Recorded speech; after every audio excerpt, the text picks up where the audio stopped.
This is a project of the Wake County Bar Association. It's July 9, 1998. I'm Nick Fountain with Young Moore and Henderson, and today we're going to conduct an interview of Wright Dixon Jr. of the Bailey and Dixon law firm. We're doing this to preserve recollections of the practice of law and the developments in the law and changes in the profession over the decades. And Wright, I want to thank you for agreeing to participate. And I want to remind you that you're not under oath. We realize that would probably hamper the discussion and cause this to go on even longer than it might otherwise. You are a native of Raleigh, I think. Right. And I suppose those sorts of people are fewer and farther between now. Right, that's the truth. Although we got a hell of a lot more people in Raleigh, people who are my ilk are very small compared to the general population. Well, I suppose that might be true as well. I remember maybe I should say mine and yours. Thank you very much. Thank you very much. I remember you used to have a map on the wall in your office that, and I don't know whether it was around 1880 or what, but it displayed Raleigh, and the outer limits were Dorothea Dixon, Peace College, and maybe NC State or whatever they called it back then. What was Raleigh like when you were growing up here? Well, the map is a lot older than I am. That was done in 1894 by a guy in an observation balloon tethered at Dix Hill, and he drew that from that. It did have just what was in the city of Raleigh at that time. Mordecai, this section was then called Mordecai's Forest. That goes to what is now. And that's the current Mordecai Square Historic Park. Well, it includes that park, but because the park is where his home was. The rest of it is the neighborhood of Mordecai, the Mordecai section of Raleigh. So when you were growing up, that wasn't in town? Well, it was, but I didn't grow up then. I grew up in 1921. Okay, so you're talking about the 1890 right. time period. So yeah, I know you were born sometime, what, 1921 you say? Right. What was Raleigh like in the late 20s and 30s in comparison to today for a kid growing up? Well, of course, like so many towns back in those days, the center was Federal Street. That's where everything went on. We lived 3 miles from Federal Street, and I used to be able to, not be able to, but had to walk from my home to downtown or walk home from downtown. Glenwood Avenue, when I started out, was a unpaved street on both sides of the streetcar tracks. You know, where it splits up at Peace Street and having that median in between it. That was the streetcar tracks. The overhead wire went along there. They had most of the downtown were shops. Of course, they didn't have air conditioning in those days, and you used to go to Brantley's to eat ice cream to stay cool. And Brantley's was a pharmacy. Right. And they had the Hayes Barton Pool, which is now condominiums on downtown Boulevard. Well, it's not, it's Wade Avenue at that point. And I forgot the name of the other intersecting street. That's where everybody went swimming. It was a gathering place for children. It was the only pool in this area at that time. The Carolina Country Club built one in 1931. Well, am I right that when you were growing up, there were still horses and cows south of Crabtree Creek? Oh yeah, right next to the agricultural building, there was a water fountain for horses, and you go there whenever you went. And people coming into town would take their horses there to drink water. The market where the farmers came in, which is where the I forgot what name they call that thing. What they call the old city market now? Yeah, the old city market was the city market then. And all the farmers would come in and back their wagons into the sidewalk from those cobblestone streets, and there was all kind of horses back in those days. What are your earliest recollection of the courthouses in Raleigh? You remember them as a boy? Yeah, there were two at that time. One was the old courthouse, which was replaced by the present one. The other was at the Hale Court in the City Hall. They were still holding court there when I started practicing law. The City Hall auditorium part burned, but the rest of it they used until they moved to Hargett and McDowell Street. Okay, so there was a city hall, and tell me, it was no longer there when I came to Raleigh, but the building next door to the courthouse is now called the Wake County Office Building, and you're talking about a building, am I right? Across the street, that was across the mall or across Fayetteville Street, right, from that building. Mm-hmm. And you say that had the city council chambers, as right. well as it had court functions there too? Yeah, that's where they had the court functions. And yet there was also a courthouse where our present courthouse is. Oh yeah, that was one of the reasons they kept the courthouse where they did. There was a group that wanted to move it. Was that land had been given for use as a courthouse, and the question about the reversion, in case it was not used, going back to the family, was a major reason why the present courthouse was built there. Built back on, they tore the old one down, built a new one on the same ground. Right. To avoid the reversion. And I suppose that one of the reasons there were two courthouses, neither of them being a federal court. Well, there was another one. There was the federal court, which was in the post office building adjacent to the courthouse.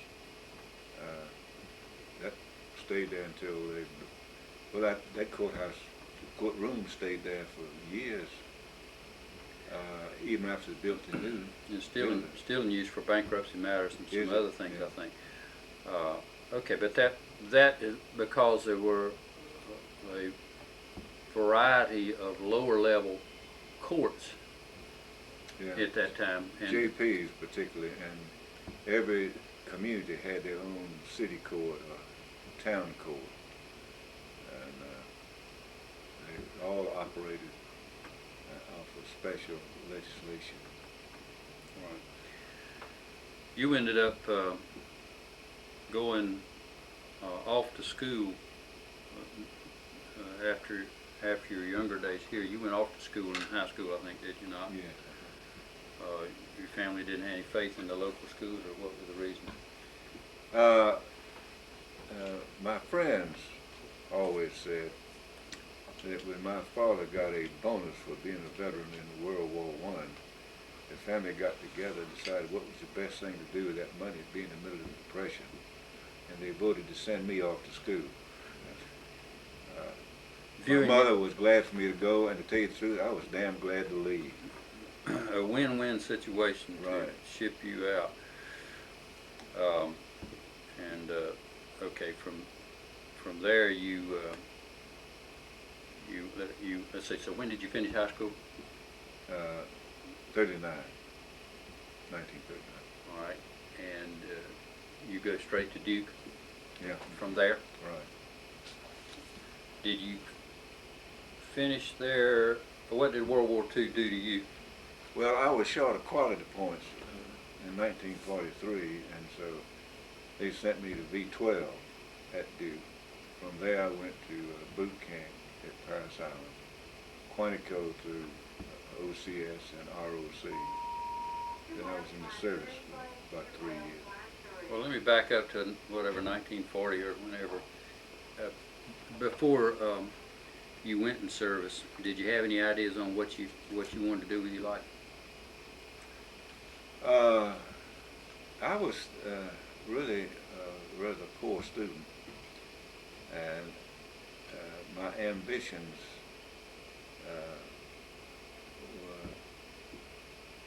were not clear, to say the least.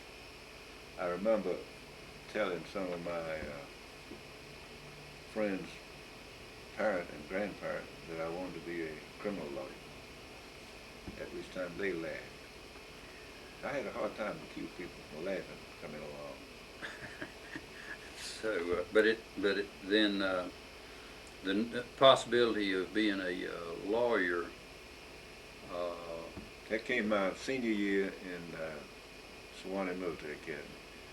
I had one course open and nothing to put in it, and they said they had a commercial law course, and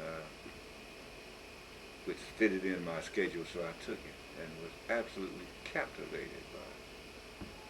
And my mother used to laugh and tease me for years after that, because I wrote a letter in the spring of 1939 and saying, is it too late for me to give up going to engineering school and going to law school? How about that? So that means then that that's when the light really cut on. Okay. And so it wasn't, you didn't come at the law as a result of something that occurred in the South Pacific during World War II then. You'd had the idea before. Right. Before that. A lot of the people that might be watching this thing sometime in the future will not have had any experience whatsoever with the military. Did you view it with when you were sent to OCS? Did you view it with trepidation? Did you view it as an opportunity to see the world?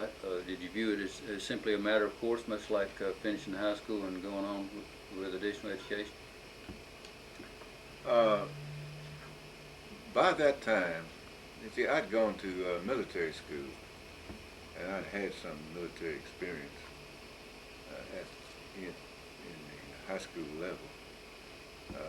I had joined the Marine Reserves while I was still in college.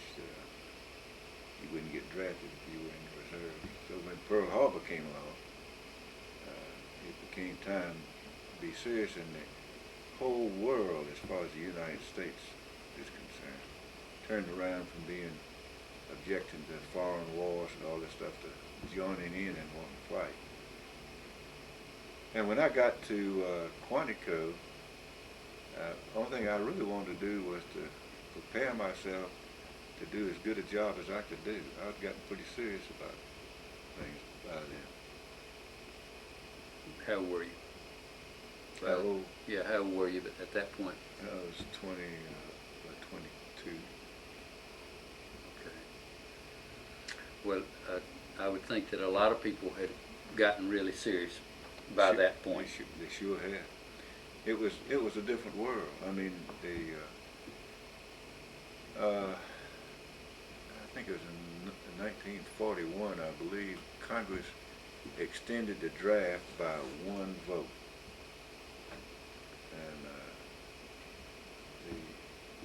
And the only difference is that whenever you went to a movie, they would show the newsreels, and you see those Germans goose-stepping up the street and going into Czechoslovakia, Poland, France, and you realize that a war was coming. It's just a question of time, or how it would occur. I don't think anybody thought the Japanese would be the ones. We all think in terms of Germans.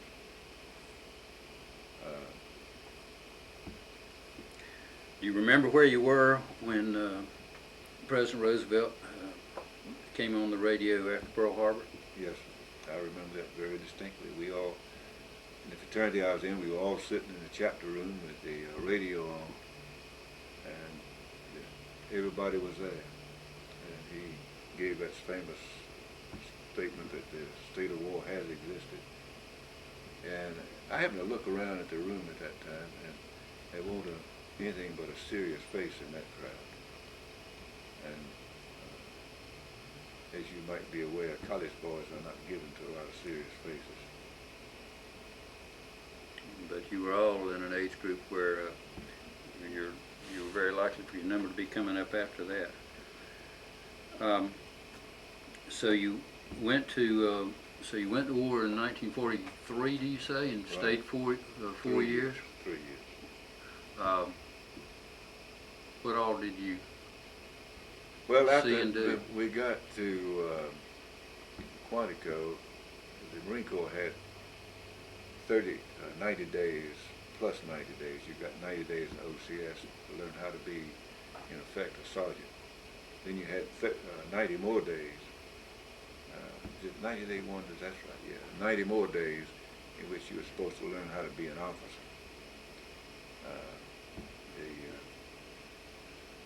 The difference was set out in Paris Island when you went in there with your bucket to get all your stuff. You walk down a line, and across that top it had a sign that says, "A man that knows how will always have a job." And you turn the corner and went down another line, and there was another sign that says, "And the man who knows why will always be his boss." And that was what the program at Quantico was. That basically you learn how to do everything in OCS, and you learn why and how to make use of it in ROC. Well, by the time we got through with that, the Saturday before we were supposed to leave on a Wednesday, they called 12 of us down to the company office and said that we need some volunteers for bomb disposal school. And somebody said, "Well, do you get an extra pay?" And they said, "No." And they said, "Well, do you get extra insurance?" And they said, "No." And they said, "Well, do you get a Jeep?" And they said, "No." And they said, "Well, what are you going to do if nobody volunteers?" And they said, "Well, we will have to volunteer somebody." So they said, "Well, we all volunteer." And we left. And I'd hardly got topside again. And some guy comes up behind my back and says, "Boom! Bomb disposal. Our men are spread all over the world." I think it's funny now. It's funny now. Yeah. Funny now, not very funny then. Well, you know, the strange thing about that was I was on Guam, and I was lying in a hammock, and somebody came up with a copy of the Leatherneck, which was the Marine Corps magazine that came out once a month. On the back cover of that, they showed the casualties. And while I was lying, I think I looked at the casualty, and the guy that came up behind me and said, "Boom," was a casualty. Goodness.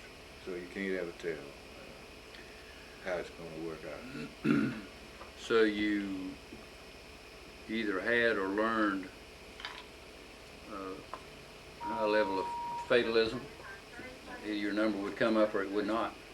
You'd either wind up on that magazine cover or you would not. Well, we got a pretty good lesson, I thought, on the first day we were in bomb disposal school.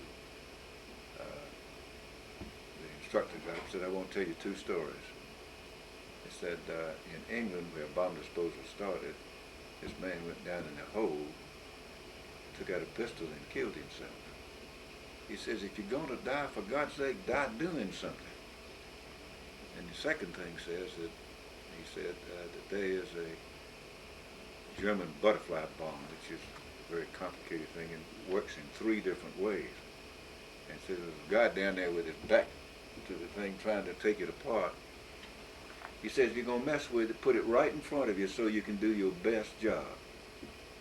And I think that really sort of was a key to, he was trying to say in a humorous way what you really had to do, and that was to pay attention and do it right. you couldn't practice that very much like you can practice law. We got to practice right much. It was amazing. We had three ways of doing things. One would be a lecture, in which they would explain how things were. Then we'd get a moving picture, which would have diagrams in it so that you could see how a bomb or fuse or whatever it was, how it operated. Then we'd take them apart. They'd have one that take it apart. And we also learned how to dig, which was a major part of it, digging holes. Burying the things, I guess, would be one of the ways you get rid of them. You, let's see, you went to, am I right about, did you wind up going to China? You say you were in Guam? Yeah, I was in Guam. I was with a AAA outfit there, and I was not on the What is AAA? Anti-aircraft artillery. Okay. And I was not on the TO, which is Table of Organization. But I was attached to. And we had an interesting thing. We never got bombed on Guam, but there used to be planes flying in our area, which called for a red alert for the bomb disposal battalion. And the first 2 or 3, I went charging out along with all the rest of them, and got outside and wondered, where the hell am I supposed to be? And I decided, hell, if I got to stand out here and do nothing, I might as well stay in the sack. So we'd have a red alert, I'd stay in the sack. Some dirty bastard told on me, and the colonel came in and caught me. And he started giving me hell, and I said, I'm sorry, sir, I don't have a place to go. He said, I'll give you a place. So we went out there, and they had a little building that was operations hut where they were operating the battalion firing. And it had a flat roof on it. He said, now you sit up on top of this roof. He says, see an airplane, knock on it and tell them that there is one. The rest of the time, that's what I did, bomb red scares, red alerts. Well, at this point, you got to wonder whether you weren't doing just about as much good in the sack. Right. As sitting on the roof of that. I never could convince him of that. Building. Okay, so you finished with that and came back to North Carolina, I take it? Yeah, we went to China, and ostensibly for the purpose of taking the surrender of the Japanese troops in North China. The real reason was to keep North China under control from the communists until the nationalists could get there. And I was there from September to March. And we didn't have any bomb disposal at that time. Well, that's a little bit longer story. What had happened was that the 14th AAA was disbanded towards the end of the war, and was transferred to the 1st Bomb Disposal Company, which had been in Okinawa. And at that time, we didn't have anything to do. You know, there wasn't anything going on really, and so I became a extra duty officer. I was in charge of such thing as getting somebody to do the garbage detail, draining the camp area, seeing that the dust was kept down, all sorts of grab-ass sort of stuff, you know. But in the meantime, I had become a friend, left-hand man of the colonel of the battalion. So when he got to China, I had the same duties. As a matter of fact, I was one of the few people who's ever seen how fired up a Chinese fire drill could be, because I had used them. I had done other stuff, but when he was getting ready to leave, he was very nice. He made me the captain, the commanding officer. I was just a first lieutenant of the motor transport company. And that was the interesting thing, because when they got to China, they had all of these automobiles that had been left there since 1937, I think it was, whenever the Japanese closed up North China. And we had convertibles and sedans and coupes and all this stuff. The convertible was a Dodge. They had seniority as to who got the automobiles. And the colonel, my battalion, always wanted that convertible. But every time somebody would come in with a higher rank, they'd have to switch those cars around, because if, say, a new full colonel came in, he'd want that car, which was the one held by the rank just below him. So I got to be the son of a bitch that went around and taking away all the cars from all the high officers in China, in 10-cent China. We had that convertible, which my CEO wanted to keep, and I wanted him to keep it, of course, being I'd like to remain a friend of his. So what we would do is we'd go and get the Dodge and put a 12-volt starter on that convertible. And if it had not been running for a little while, the damn thing wouldn't start. So we'd have to give it away to whoever this new guy that ranked my colonel. In 2 days, I'd get a telephone call, come get this goddamn car, I want another one. So we'd get it, we'd put a 6-volt starter back in it, get it back to the colonel, and wait till the next officer came. So I had an interesting time in China, and made, as I said, made a couple of good friends with my CEOs. And learned a little bit about work in a large organization in the process. I see. Okay, so a combination of events and the garbage detail on Guam caused your interest in the law to be rekindled on your return to this country?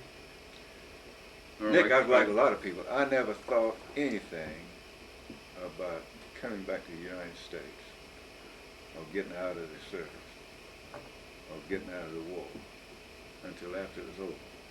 And one day I was sitting at my desk, and I all of a sudden thought, good God, I'm going to be able to go home. And that was the first time I thought about that for about 3 years. So then I tried to decide what I wanted to do. Well, is that because you had steeled yourself not to think very far into the future? Do you think? Probably so. You know, I never, I did like to hug and kiss, but I never had any indication of wanting to get married, because, you know, they didn't want to get involved with it. I decided what I would like to do,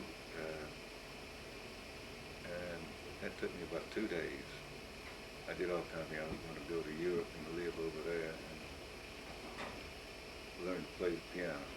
That was a great idea. Now, I'm sorry I never did that. All this is an outgrowth of sitting at your desk and realizing you weren't going to be in this war forever? Right, that I was going to get there and be able to go home. As a matter of fact, I missed a great opportunity to mingle with the hierarchy of the communist government, because they sent out radio jeeps in North China to create a network so that George Marshall could mediate between the communists and the nationalists. Of course, the communists just used that as a guise to get prepared for more war. But they sent them out. And of course, the colonel, being a friend of mine, asked me did I want to go. And I asked him how long before that he'd be coming back. And I got the impression it was going to be after my time to get shipped home. So I didn't go. So I missed meeting all those gentlemen. Now, what was the question? Well, the question was, I think I was getting ahead of myself because you didn't go to law school as soon as you got back anyway, No. did you? No.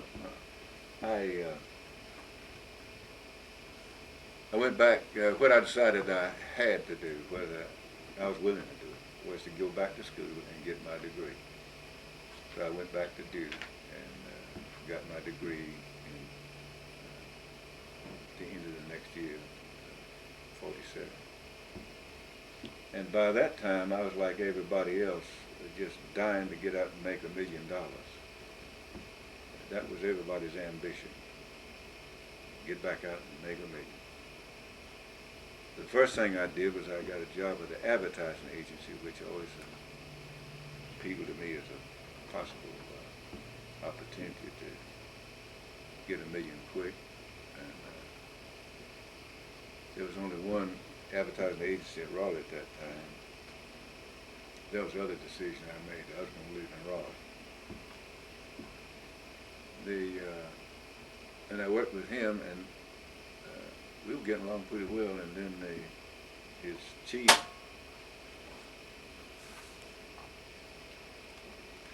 We'll keep going. That's the audio tape division. Don't worry about it. Keep going. So you're working with an ad agency. and he lost his main client, and so he said he didn't have enough money to keep the business going, including me, and he's going to have to let some other people go. He said if I had money, he would take me in as a partner, and having absolutely no money at all, I went into lumber business. And that was in Rutherford, Spindale to be precise. And I was learning the lumber business. Well, I had on my notes to inquire if you could pronounce that word. Ruffton. Ruffton, yeah. Right. And, Well, it didn't but take you you didn't long. pronounce it the way that I expected you to pronounce it. I haven't heard you try to say it before. That's how they say it out there, though. I Yeah, well, the think. first time I went out to Rutherford, I tried to pronounce it correctly, and nobody corrected me. But then I picked up a boy one day. I said, "Where you going?" He said, "Ruffton." I said, "Where?" He said, "Ruffton." And I then began to realize that everybody there calls it Ruffton. The flat country people still call it Rutherford.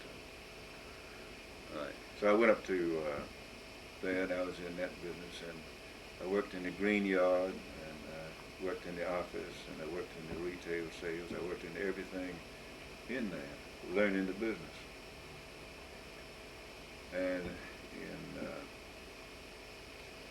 either late November or early December, they said, "You are promoted."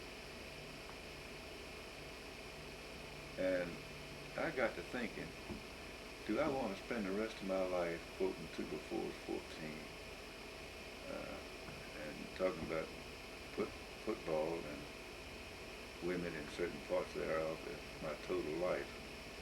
And I decided, hell no.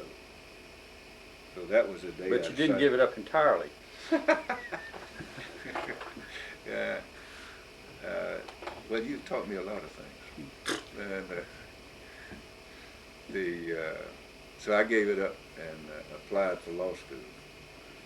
And I applied at Carolina. The reason is one of my friends who went to Duke Law School told me, "You're going to practice law in North Carolina. Don't go to Duke." So I applied to Carolina. And they admitted me. So I quit my job and came on back to Raleigh and got ready to start in January in law school. And I got a letter between Christmas and New Year's that they didn't have enough students to start a class, and so they would admit me in September. And I sat around about a day wondering what in the hell to do about that. And Professor Stansberry, who was at Duke, whose daughter I was dating, told me, he says, "I understand that Wake Forest is still taking students for a class." So I hopped in my automobile and drove to Wake Forest and met what I consider a good friend of mine, I. Beverly Lake, who was a professor there and was the acting dean. And I told him my plight, that I had thought I was going to be admitted, and I'd already quit my job, and he asked me a couple of questions. He says, all right, we'll admit you. So I got in pretty easy, and I went from then to September and went on over to Carolina at that time. I've always been a friend Let's see. and admirer of Judge Lake ever since, Justice Lake. Since. Having demonstrated his wisdom and, Right. and analysis. Anybody that smart is bound to be good. And of course, the Stansbury you mentioned was he was the author of the Stansbury on evidence. the main evidence treatise in North Carolina for many, many years. Right. Okay, so you ended up over at Wake Forest and in the same class with Earl Purser. That is correct. Earl Purser, Buck Bunn,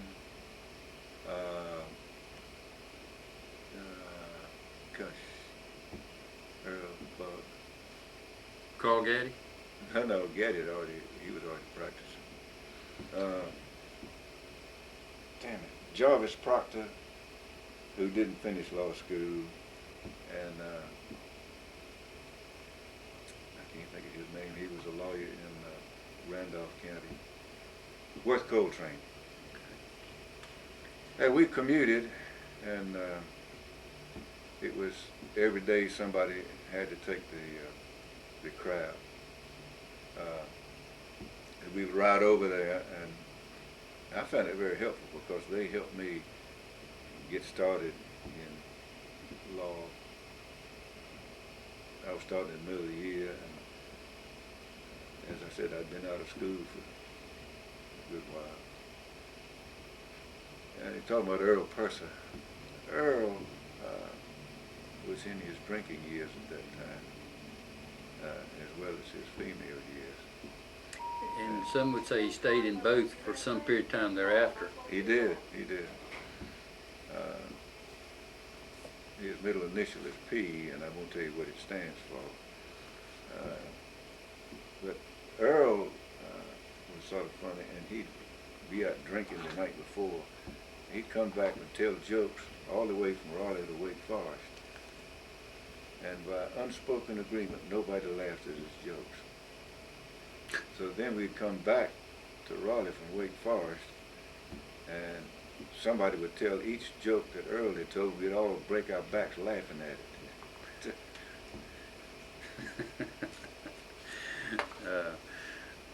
Well, yeah, Earl, and Earl still talks about carpooling with you and whatever the directions your careers took thereafter. Right. But you went on to Chapel Hill, and was this at the time when there was such a great crush of the people in the law schools were all crowded with great numbers of folks trying to get their lives on the road again after the war? I would say it was a substantial number, but not anywhere near as it's been since that time. It was on the upscale then, but well, surely they've grown a lot in the interim. How many people did you have in your class at Chapel Hill? I'd say probably 65.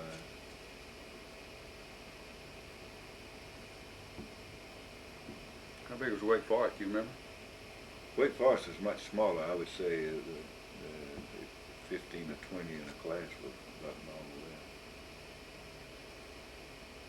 Okay. Because Wake Forest was a very small school then, it was in Wake Forest, and they just didn't have the facilities to have a big school. Right. Did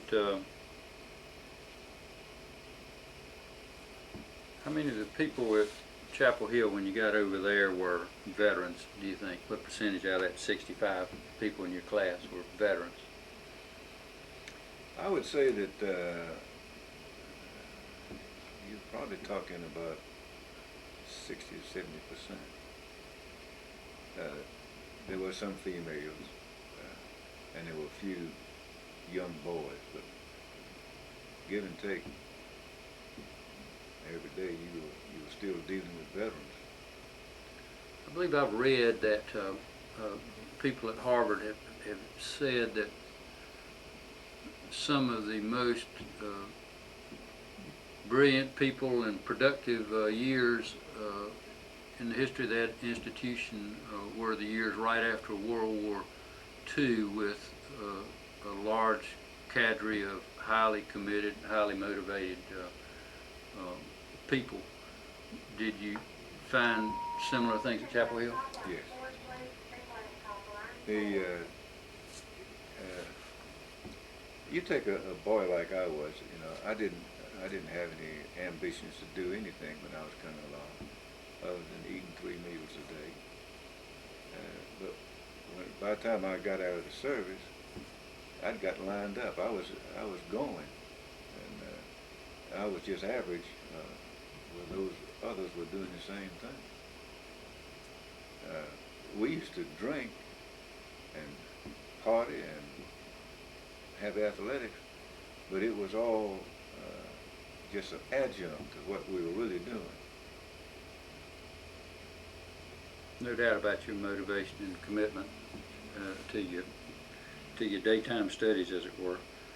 What sort of relationships did your folks have to faculty? Did you have respect for them as lawyers, or did you consider them to be people who had busted out of the profession or couldn't make it in the legal profession? I think there's probably a little of the latter in that. Again, the thing that I think all people who really were veterans felt is that they had status. You know, they proved themselves. They were somebody, and there was never any feeling of competition with the professor. It's just that he was doing something else, and that you were there in his class, and you were going to do the best you could with it, but you were not going to get caught up with being disturbed by him or what he said or did or thought. So you felt little or no intimidation? None. There was one, Nig Lee, who was a great intimidator. And I was one of the few that never was concerned by it. He had one guy, whose name eludes me, in domestic relations, and he said, "Well, now, Mr. X, what would you do if you asked your wife to do something that needed to be done and she wouldn't do it?" And so we went through a whole litany of, well, I'd ask her twice, or I'd say I'd do this or something else. He keeps saying, well, she still wouldn't do it. So he finally said, well, if the final thing, I'd probably have to beat her. So old Nig Lee called him Mr. Wife Beater every day after that. Which was typical of his. Of course, Nig Lee was on the faculty at Wake Forest and was the dean after Beverly Lake. Well, he was actually the dean, but had hit his head and had some eye problems, and Lake was filling in for him when he was in the hospital in Philadelphia. All right, he lost vision in that eye, but he was still teaching 30 or 20 years later. When Nig and I got to be good friends later. And produced the family law treatise that is on the shelves of most of the law firms. Yeah. Back in those days, we had mimeographed copies of his stuff, which he didn't like, because he said he did the work and we were getting the benefit of it.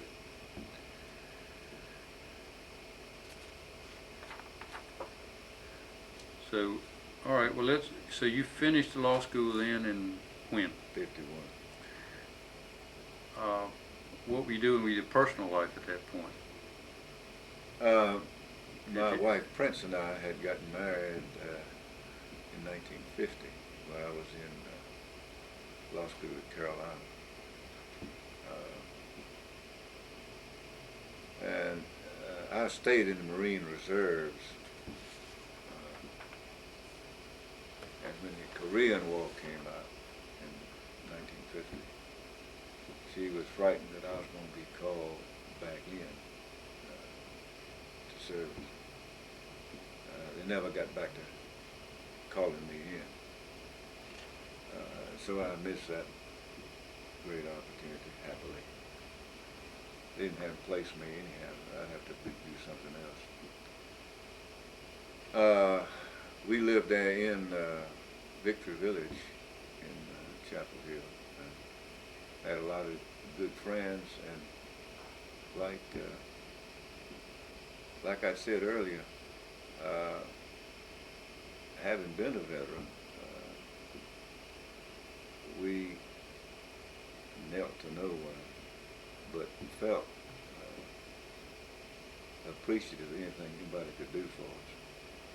Judge Phipps had a daughter, Snooky Phipps, and on Wednesday night they used to have fights on TV, and Judge Phipps invited, and through Snooky, invited several of us couples to come over and watch the fights on Wednesday night. Well, TVs were not all that common. That's right. He was one of the few that had them.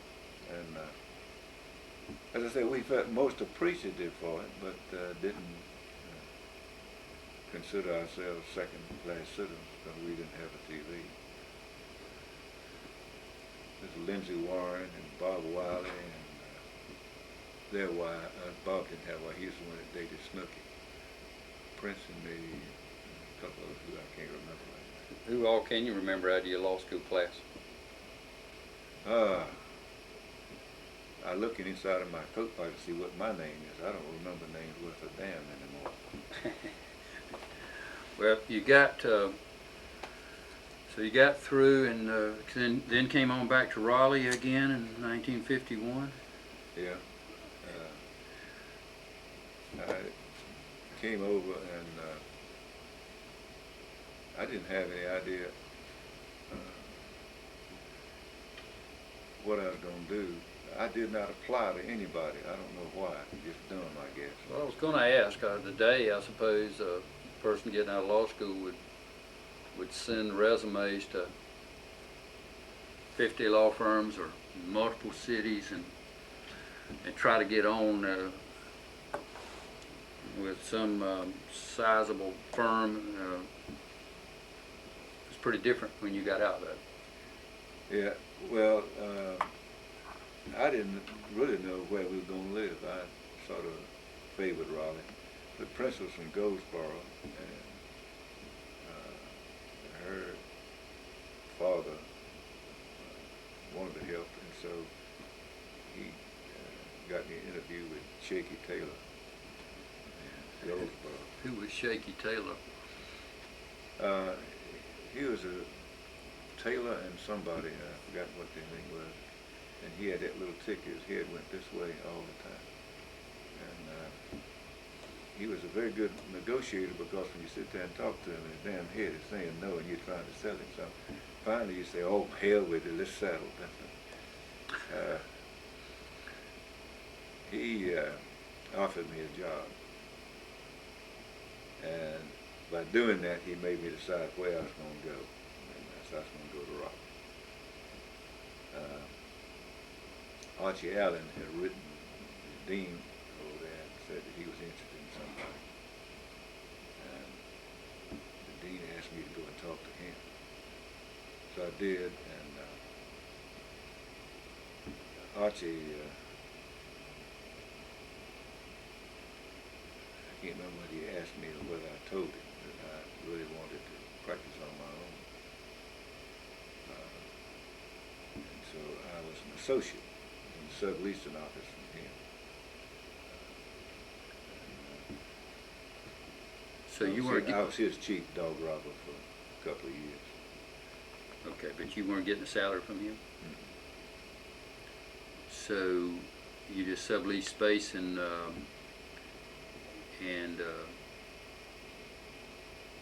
were eating what you could kill, so to speak. Right, but he gave me stuff to do. I mean. We had an amicable arrangement. I didn't have any problem with it. I stayed there about 2 years, and then I moved down to Hall. Archie and I sort of had a mutual problem. He talked to my daddy and told Daddy that what I should do before leaving there was to ask him if he was willing to hire me. And when Daddy told me that, I said, well, damn it, if he was thinking about it, he ought to ask me. So we had two hard heads together. I don't know whether I lived, gained, or lost on that. But I moved down the hall and still did some work for him. Well, was that way of getting a job and getting started, was that did that differ greatly from what most of the other folks in your class were doing to try to get on and get started with law practice, or was it really pretty typical? I would say I was less typical than most. Most of them really were trying to get a job. As an associate? Yes. What was the size of the law firms in Raleigh in 1951? The biggest law firm in Raleigh in 1951 was Smith, Leach, Anderson, and Dorset, which included 4 plus Young Willis, 5 lawyers. That was the biggest. And Arch Allen was by himself? Yeah, he and Jimmy Pointer had a partnership, and they had split up because Pointer, being a business getter and a organizer and doing all this thing, and Archie was a backroom lawyer sort of type. Not solely that, but I mean, he was the one that did all the work. He did all the title work for Camden Village. Archie did, when they were in partnership. And of course, Jimmy is the one who sort of got the most out of it. Of course, Jimmy at that time was married to Willie's sister, so it was... Married to Willie York? I mean, Willie was married to Jimmy's sister. Okay, Willie York you're talking about. Yeah. Okay. Well, tell us, go ahead. They'd split up, and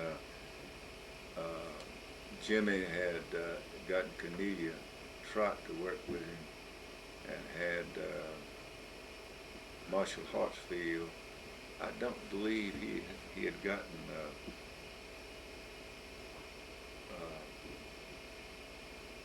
John Garrity? John Garrett at that time. I think he got him pretty shortly after that. Tell me about the bar in Raleigh when you when you began to learn its composition and who the people were and how things worked, and talk to us about that. Well, when I got there, there was 125, or maybe 3 or 4 lawyers in Raleigh. Was that thought to be a lot of lawyers at the time? Well, I think it was considered a totally adequate number. When I was a boy, all the big lawyers had been in the lawyers building right back at the courthouse. By the time I started practicing law, the bigger lawyers had gone on to be in the insurance building, in the security bank building, in the Capitol Club building, and it wasn't totally so, but the quality of the lawyers in the lawyers building had sunk considerably. Most of the hacks were over there. I was in the Capitol Club building. That's where Archie was, and I, of course, moved down the hall from where he was. Okay, and the insurance building was later called the Durham Life Building and became the Wake County Office Building. That's the building next door to the courthouse. Yeah. And the security bank building is now where the gray First Citizens Bank is. It was originally built by the successor to the security guy. I don't know whether. Did Security Bank later become Wachovia? No, it's part of NC National. Security Bank became Nations Bank, NCNB. The the amalgamation of Security Bank and American Commercial out of Charlotte was the beginning of NCNB, which became Nation Bank. And they built that. I've forgotten specific way along the line it was built, but that was the crowd that built it. But First citizens owned it. so when you came along, then there were about 125 lawyers, and they're scattered among about 4 buildings right around the the courthouse. Yeah, I would say everybody was within very short walking distance of the courthouse. Cameron Village was being built, just built. Yeah, Cameron Village was in the process of being built. They had just done all the title work, and they were doing building the homes out there, which are now condominiums, but they were rental apartments at that time. And they had one little strip of stores, which is where Niles is now. Okay, the strip of stores that's nearest to Oberlin Road. Right. And the drugstore in that thing was run by a guy named Carr. And that was the original Carr drug was in that little group in Cameron Village. So what kind of, when you went down the hall and opened your own and quit sharing space with Arch Allen, were you worried about how you're going to support a family? Was Prince working? Prince was teaching school, and during the summer she used to teach swimming. And when she first came to Raleigh, because she was still well known at that time as having been a swimmer, all the young mothers wanted Prince to teach that child. She taught her Passover. And I don't know if I've seen you face to face to congratulate you or congratulate her on being put in the North Carolina Sports Hall of Fame this year. You're right. That was a very nice thing. Yeah, and so she had considerable renown as a swimmer, and so that was useful for the summer. I was not the only lawyer who was struggling along there. Bill Joslin, Johnny Jordan, and a group of them. The only difference is, for example, back in those days, you did criminal cases in the federal court and didn't get paid anything. You know, that was what you did, was that you went over there and handled cases. And what you could get from other lawyers, and what I did with Archie, was title work. The second thing you could get was domestic relations. No lawyer wanted to do title work. It was hard on the feet, with the exception of Baldwin, who was running a title factory. And the other was domestic relations. And then when you say do title work, you mean get a file, leave your office, personally go to the courthouse. To the vault. To the vault. Right. And the register of deeds office was called the vault. Where they kept the records that could be fireproof. The vault was for fireproof. And so the vault was the register of deeds in virtually every courthouse in the state. Right. At that time. And it was because of trying to preserve the records in a fireproof. Right. Some of our records here were lost. Let me see if I can remember that. Some of our records in Wake County were lost because the records were being kept in somebody who had a store in addition to being a registered of deeds, and one of his employees, I think, stole some money and burned the place up to cover up the fact he stole the money. And he was unsuccessful, and so they hung him. But those are the only records I know of that we ever lost. But after the state became more organized, that's when first things you did was to have vaults, keep real estate records Right. But there weren't any paralegals when you started. in. No, no, we did all the work. And you searched them for 60 years or whatever, and there was no title insurance either. Well, there was some title insurance, and but that was lawyer's title, and you couldn't get to be approved by lawyer's title until you've been practicing real estate law for 10 years.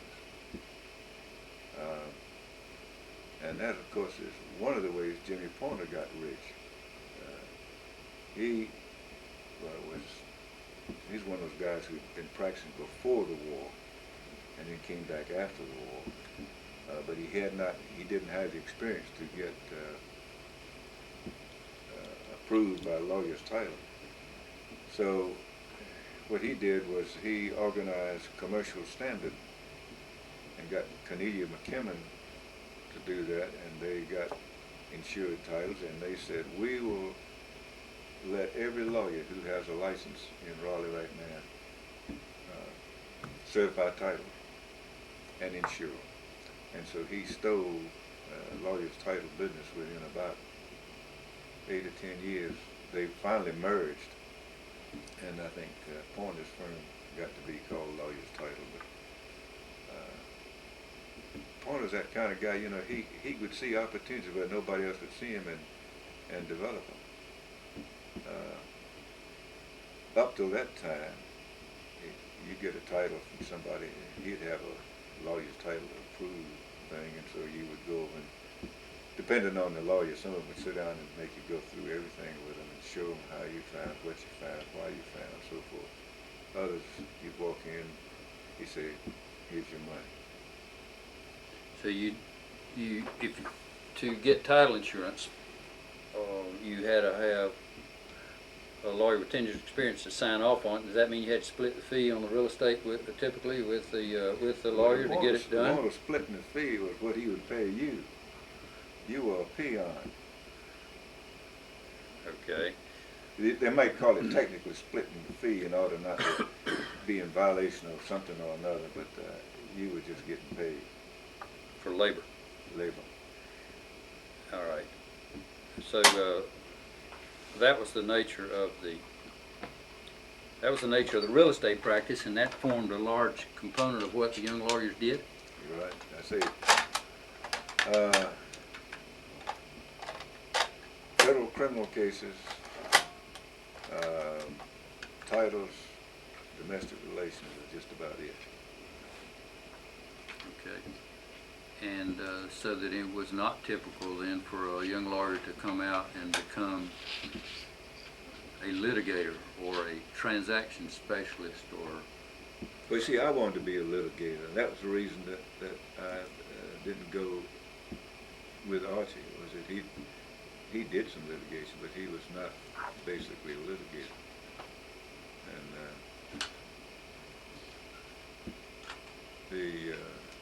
the idea of you coming out and saying you're going to be a such and such was just fine, but you had to find somebody who would hire you. Dupree is the only guy I know who hired people as litigators. Frank Dupree. How far ahead of you was he in his career? Was he well established at the time you came along? Yeah, he had a mentor in A.J. Fletcher. A.J. Fletcher had been a very important lawyer here, a very prosperous lawyer here for many years, and they had, just before the war, he had organized WRAL radio station in competition with WPTF. Then after I came to Raleigh, they were going to have a television station in Raleigh, and WPTF applied for it, and everybody thought it was going to be a shoe-in. Mr. Fletcher, who had a son in Washington in the FCC, I don't remember whether he was at this time or whether he had just gotten through working for him, but he went up to Washington and stole the television station from WPTF. Well, during all that period, he pretty well got out of doing anything in the practice of law, and he had Frank Dupree doing it, and of course they were defending insurance carriers, basically. Who were the prominent practitioners in the bar when you started? Well, there were a lot of them. I guess the biggest man in the thing was Mr. Joyner. Willie Smith was senator, and so he was sort of not much in practice, but he of course was a leader. Mr. Allen represented the railroad. You talking about Mr. Murray Allen? Mr. Murray Allen, right. And his secretary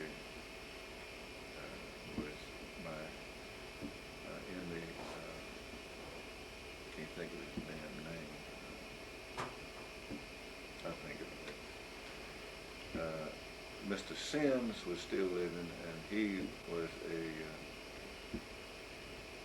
substantial man in there. Let's see, Mr. Sims had He had two sons, and they were famous for being tight and expensive, and we used to call the firm the Father, the Son, and the Holy Ghost. it was Sims, and Sims? Right. They were a little given to being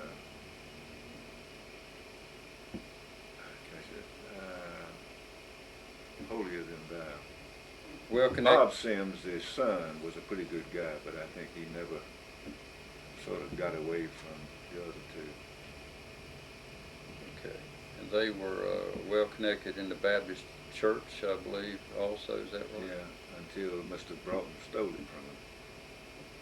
Mr. Broughton was another lawyer, but when Willie Smith died, he became the senator, and he had been governor, you know. And, Right. That was Governor Melville yeah, Broughton. right. And Governor Broughton went to the Tabernacle Baptist Church, and Mr. Sims went to the Tabernacle Baptist Church, and Mr. Sims represented the Tabernacle Baptist Church. And he'd always give a great pledge, and then he would bill the church for legal services for at least an equal amount.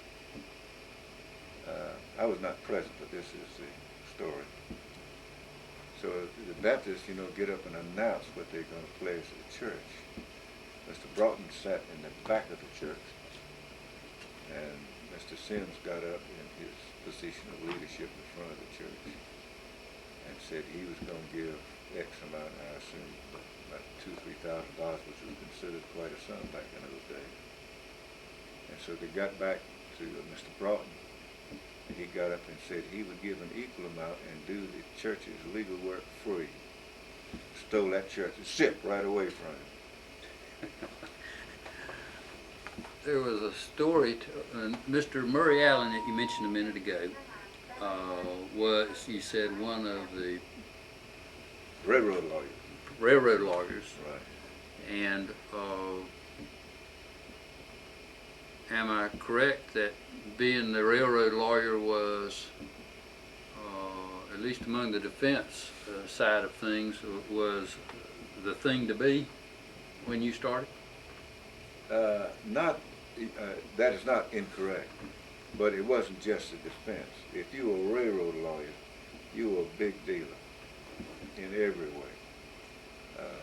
The railroads dealt in big things. Railroads have changed so much since then, but they were transportation itself back in those days, and they controlled things. You know, they're the ones who in the legislature had a great influence. Just, you know, if you were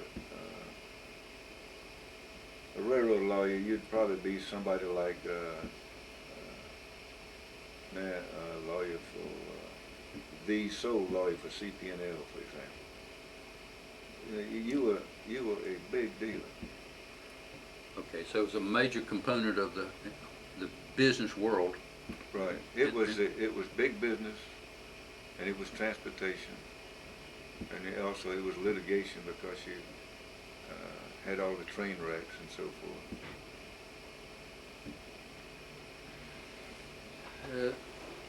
There's a story about Murray Allen leaving the court in the middle of a trial. I believe it's about Murray Allen. Do you remember that story? Not yet. I'm trying to remember, but it seemed to me that it was that he was in the midst of defending the railroad, and the plaintiff testified that something to the effect that they saw the train as they approached the crossing, and Mr. Allen closed his materials and gathered his things together and went back to the office telling the bailiff to call him when they got to the end of the plaintiff's evidence, and he would be back. I hadn't heard that, but he probably left my friend, whose name I can't remember for some damn reason, who practiced after that as an independent lawyer. Well, I was going to call out some names to you while we were talking here, and let you tell me a little bit about them. Names of people that I never met, but names that I'd heard of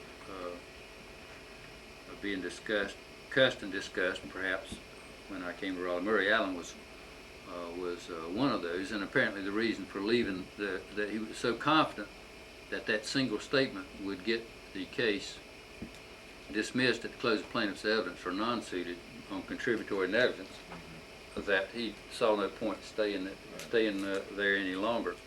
Well, that's probably right. He was a very small, short man, but he was just cocky as a bantam rooster, and he had a great sense of humor.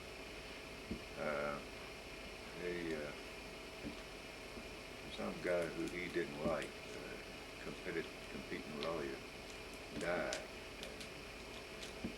Mr. Allen always referred to him as some sort of sorry so-and-so. And he went to his funeral, and somebody said, "Mr. Allen, I'm surprised to see you at this man's funeral." And he said, "Yeah, I'm here to make sure the son of a bitch is dead."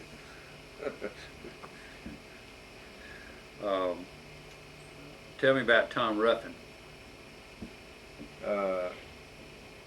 I wish I had a week. I could tell you half about him. Tom Ruffin was a rough and tumble lawyer with a lot of sense, and had gotten, when I was started practicing, he had gotten to a place to where he was not putting the work or doing the work that he used to do. He was sort of riding on his reputation to some degree. He never would admit that. He'd say I was a damn liar for even thinking about it. He did criminal cases and plaintiff cases. And bless his heart, he is one of the few people who would help young lawyers out. Charlie Blanchard, Clyde Douglas, and Robert McMillan and I all gained from Mr. Ruffin.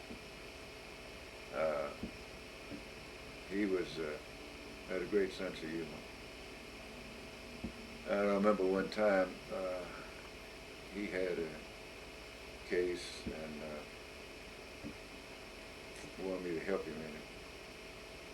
And he said, "Well, brother," said, "we're going to win this case." And said, "We're going to split it right down the middle, 60% to me and 40% to you," which was about the way he thought.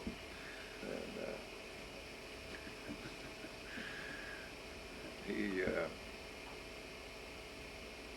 there's a story about him and Clyde. You mentioned Clyde Douglas, and it seemed to me there's a story about Clyde Douglas And the book. And the book. Right.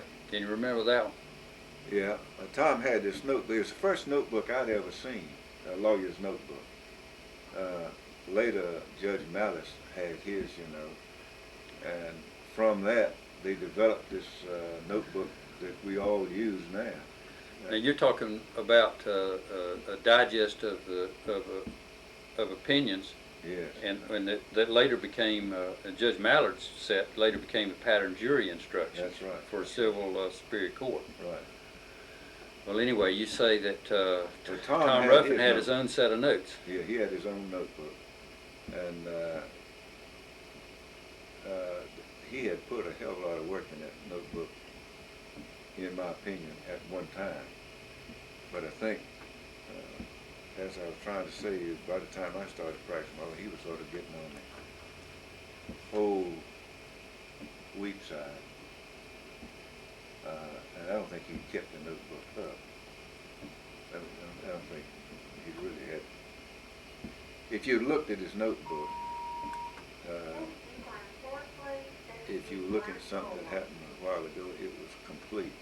If you would rely on it, you'd get in trouble because there had been another case since then that had modified it, or something of this nature. It was considered, Tom Ruffin gave Charlie Blanchard, if I remember this correctly, a copy of his notebook instead of paying him in one case. Al Lloyd is supposed to have had the only book in his library was Tom Norris's notebook. Tom Ruffin. Tom Ruffin, right. Well, Tom got up in court and he was arguing his case, and he said that this case was controlled by an earlier case, and said I got it in my thing in the office, in my notebook in the office, and that was Clyde's turn to help him. Clyde was standing there, and the judge kept saying, well, it doesn't appear to me that way, and I'd really like to see some authority on it. And Clyde always said that Tom turned to him and says, go to my office and get the notebook. Clyde said what he did was he went to that little room outside the court where the clerk sat, called goddammit Virginia, and told her to bring the notebook down there. Well, they finally got the notebook, and so Tom is arguing, and he's flipping through the notebook, and he turns to Clyde on the side and says, why'd you bring the goddamn notebook here? Now, who was goddamn Virginia? I was the one that started calling her that, the one that started calling her that. Tom invariably would be sitting at his desk, and something would come up, and he'd say, God damn it, Virginia, bring something in here. And we started calling her that, and she caught into it. She thought it was funny. And she used to work for Jim Graham later, and she'd still answer to God damn it, Virginia. Tom had a wash basin in his office, and he was known to relieve himself in the wash basin while dictating to God damn it, Virginia in the other office.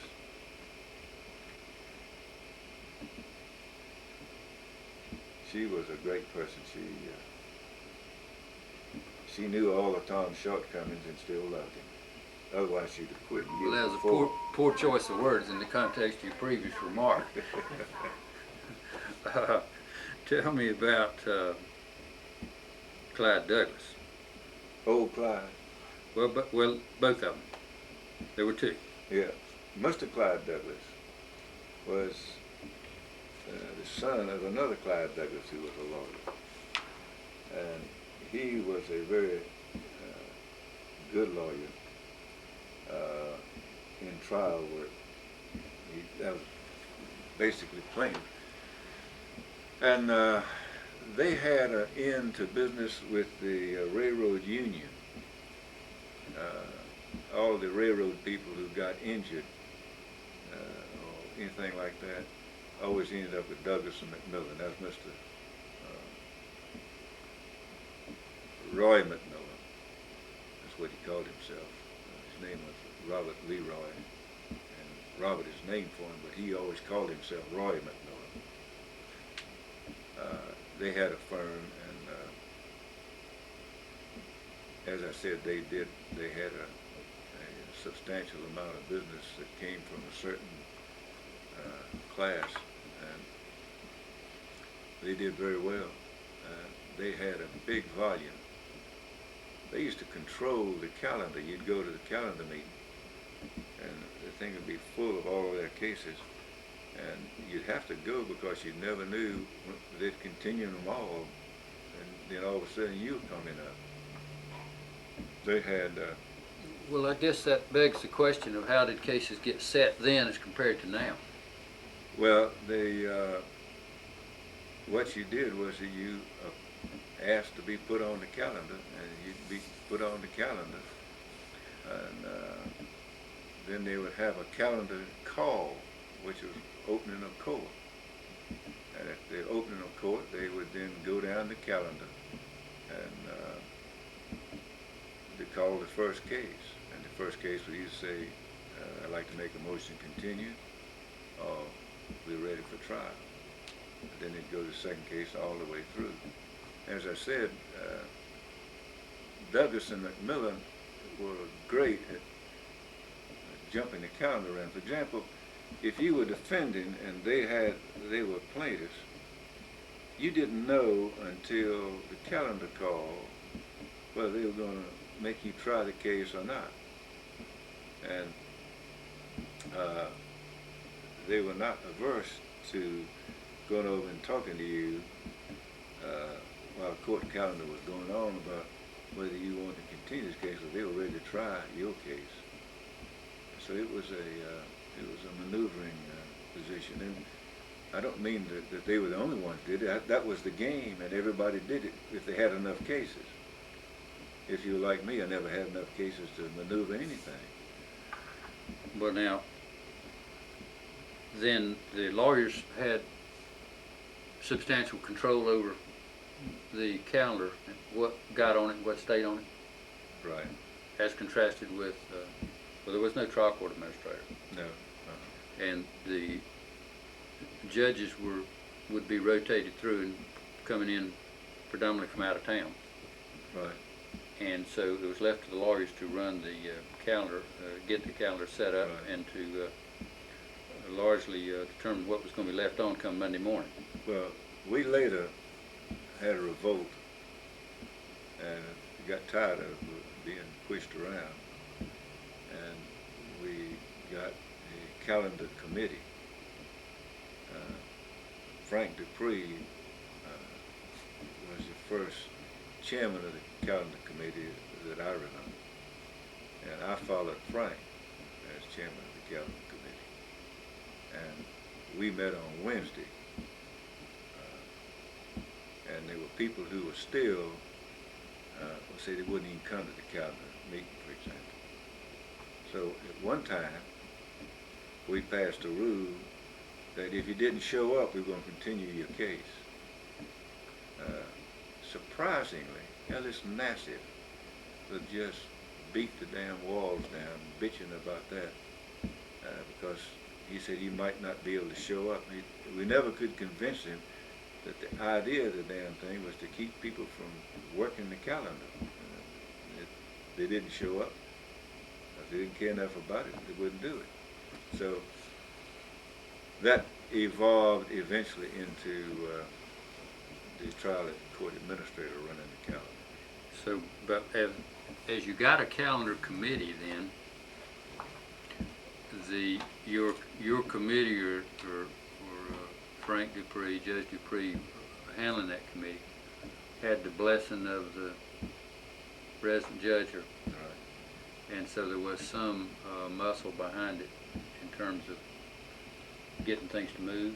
Yeah, well, the actual capital came from the Wright County Bar Association, but we got the court to approve it.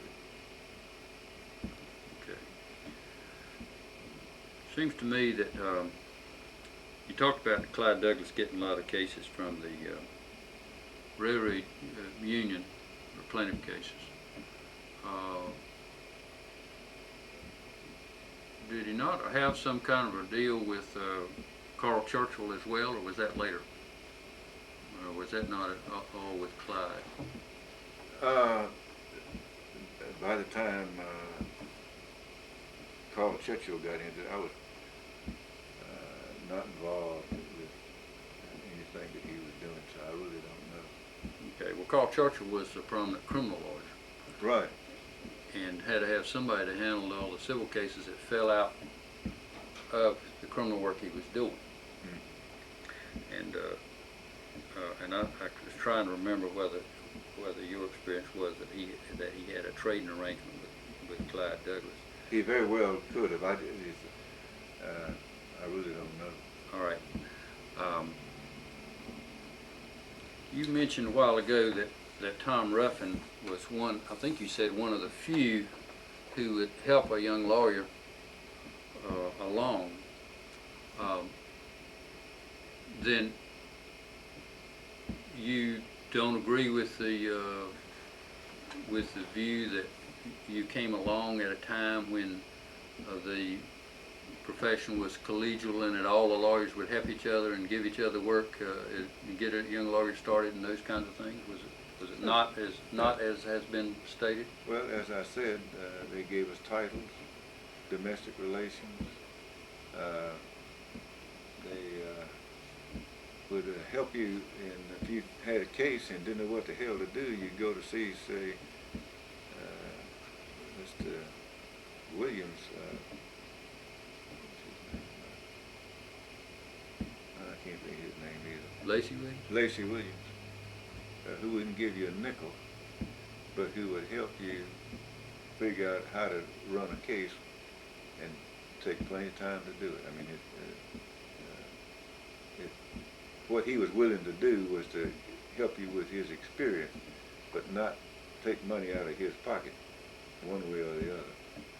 And of course, it varied with the firms. I represented Raleigh Times for a number of years because Bob Howison represented them, and there was this collections in, which I did, which Bob gave me, had John Paul contact me on. There were other people who would do occasional things, but as I said, as I tried to say, Tom had gotten to a place to where he was not willing to work, particularly not to have to do the legal stuff. And so by rotating around us young lawyers, he was in effect having an associate on all his cases. Didn't mean to give the impression that nobody would do anything. Okay. But what he did, for whatever reason, and be frank with you, I think knowing Tom, that his game was what he was interested in rather than doing good for other people. But as far as we were concerned, it was a gift of manna. Okay. Would you, a lot of people say today that lawyers are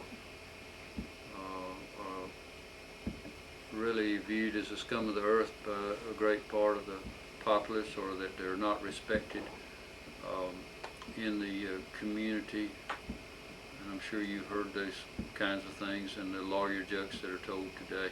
I tell them. And you tell them. How do you compare that today with how you perceive the profession was viewed in the 1950s? We've always had that problem.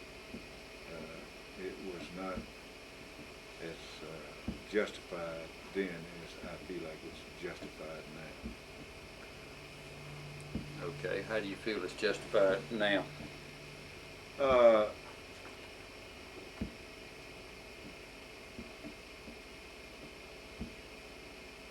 Probably the simplest example was that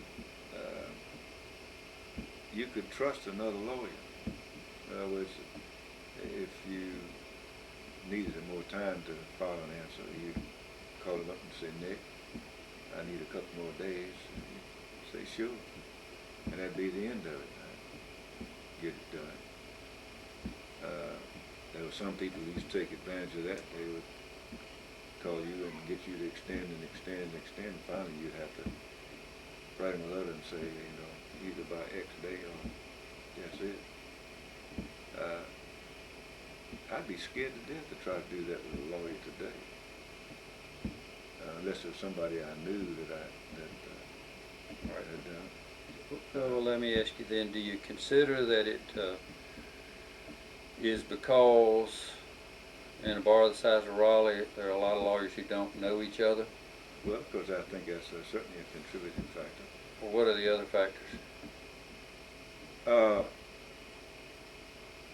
Somehow or another, the law schools began teaching lawyers to be hatchet men or women. Don't want to exclude those sweet things. That you're supposed to win, win, win, and give no consideration to what is just. As you know, Nick, anybody who's practiced law, at sometimes in there, lets winning get in the way of what's just. But I would say the lawyers that I started practicing with always had that consideration of what's just in mind, even if it didn't control their actions.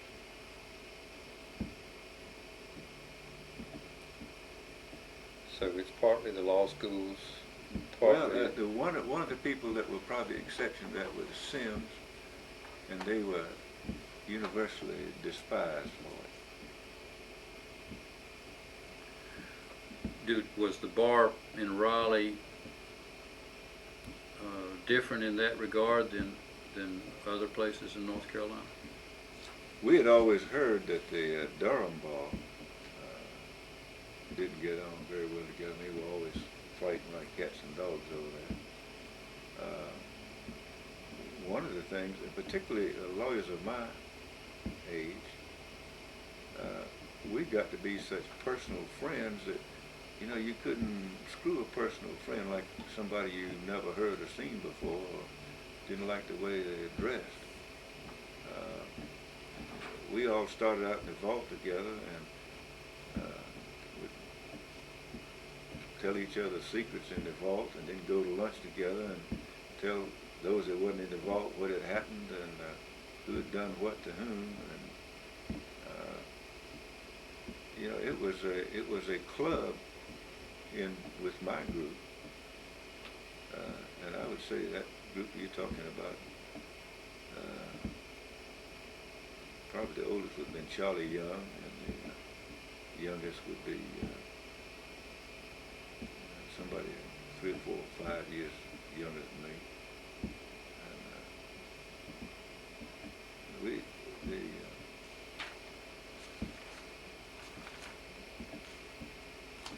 And I felt that we had a better than average bar. It was perceived as being better in terms of camaraderie and better in terms of the quality of the preparation and research as well. That was something that was gained when I started. We had lawyers who were particularly incompetent, and gradually they began to die out, and the people who had taken their place were much more competent, much more given to having proper practice. One lawyer, I don't know if you ever knew his name, was Ben Templeton. And Ben had worked in Washington and then come back to Raleigh, and he was essentially a drunk. And when they had one case in which he was one of 3 lawyers on the plaintiff's side, all of them out of the lawyers building, and it took a recess, and I was in the courtroom at that time, and he borrowed 25 cents during recess to go get a shot of wine so he could make a speech to the jury. We had other people who didn't know how to introduce something into evidence.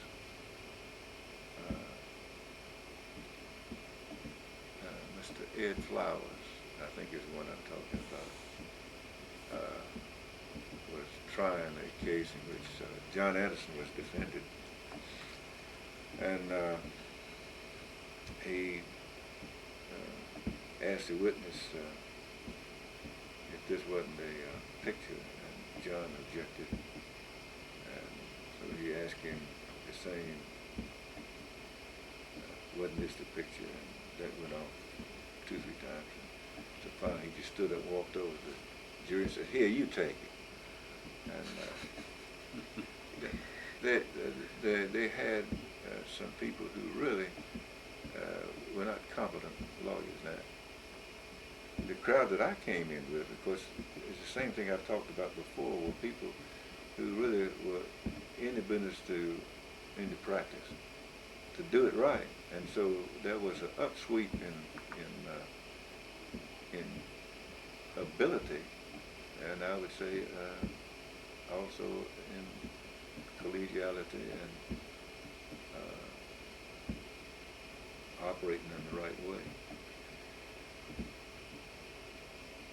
Now, I've heard it said by judges within the last 12 months that there is a large component of the bar today, young lawyers starting out, who do not know the rudiments of how to handle a district court criminal case, or when they're well off, or their client's well off, and they ought to sit down. How well do you think you were prepared as a practical matter to enter the law practice? Absolutely unprepared. I'd never been in a courtroom before I got my license. I made all the mistakes you can make, but I had one advantage, and that was that back in those days, lawyers used to sit in the courtroom, and if you do something wrong, they'd tell you. Ellis Nassif was particularly good at that. I was in there one time, an early time, and the judge was speaking on my side of the thing, and I kept arguing. And Ellis came to me and says, ask for a recess. And so I did. And I thought maybe it was something serious. And so he took me back in the clerk's office. He said, "Now listen to me. Don't you ever keep arguing a case when the judge is arguing your case for you." So I learned that lesson that day.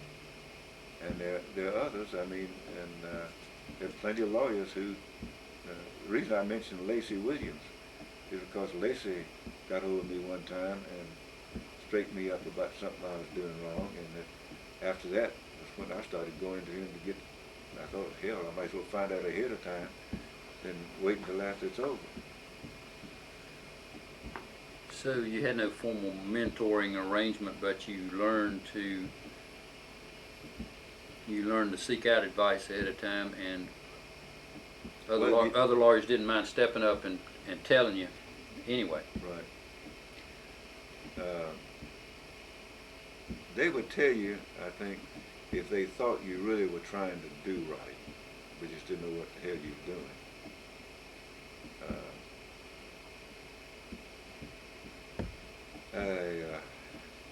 also had the advantage of, I used to sit in the court like everybody else, and when you sit there and listen to another lawyer, even if you're not much of a good lawyer yourself, you realize how he screwed up, or how he hasn't done what he needs to do, or how he discloses what he's trying to get from the witness, and the witness is aware of what's up. Pickett was the solicitor, and Pickett was great. I used to think in terms of a fish hook.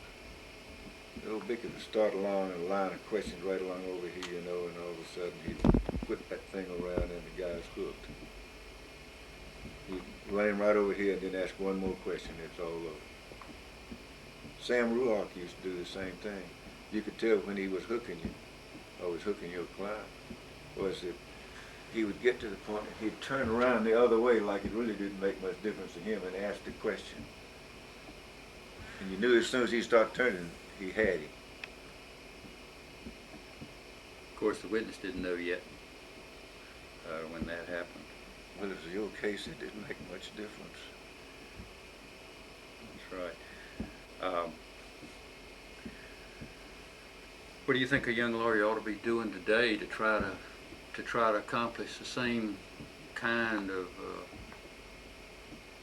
to try to learn without making the mistakes first, given the numbers and particularly folks who are hanging out of shingle today and maybe not in with a law firm? Yeah,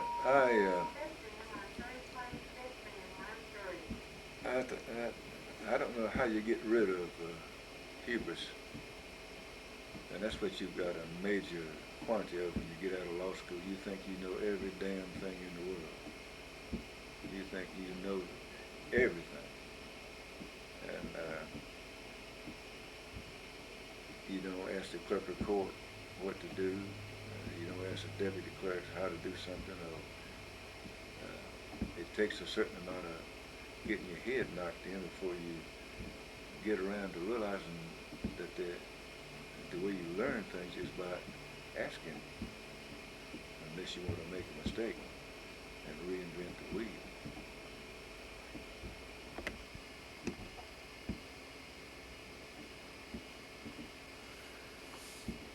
All right, tell me and tell the rest of the folks who might be watching this how it was at the S&W cafeteria. Well, that is something you really hated to miss. S&W had an upstairs room in which you had round tables. They normally would have 8 chairs around them. But if you crowded up, and some people would lean back and some would lean up, you could get about 12 people in there. And the luncheon, back in those days, you remember, it was controlled by the Superior Court, lunchtime at 1 o'clock. And everybody ate at lunch at 1 o'clock.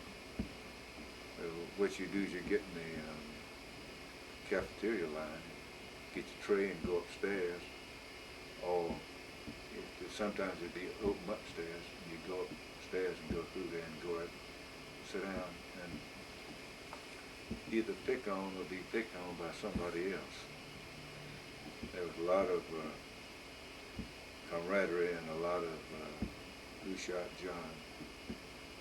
And occasionally we'd tell the Grace Kelly joke that Jimmy Walker beat his head against the table. You remember the Grace Kelly joke? No, I don't remember the Grace Kelly joke. Well, in memory of Jimmy Walker, deceased, I'll tell it to you. This young housewife goes to the butcher shop and says she wants a chicken. And so he gives her a chicken. And she holds it up to him and says, this doesn't smell fresh. And he said, oh, yes ma'am, it's fresh. And she said, don't see fresh meat. He says, madam, I assure you that that chicken is fresh. And I sort of hacked a little bit, so she grabbed both sides and stuck the chicken right into his face and says, does it smell fresh to you? And he pulls it out and says, Christ almighty, lady, Grace Kelly couldn't have passed this test. Thank you. I can see why Jimmy Walker may have banged his head on the table after hearing that. But I assume that was a typical fare for the S&W as well, maybe. I don't know whether I ought to tell this or not, but it always amuses me. Albert Root was the only non-lawyer that used to eat there with us. And Root was always after somebody. He loved to get you and stick you.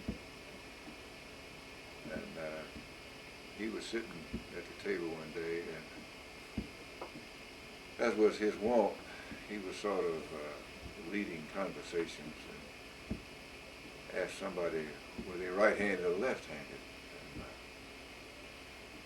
And the guy said, well, I'm right-handed. And Root, without being asked, said, well, you know, I'm ambidextrous. I can do this. I play tennis with my left hand, but I can write with my right and do with my left.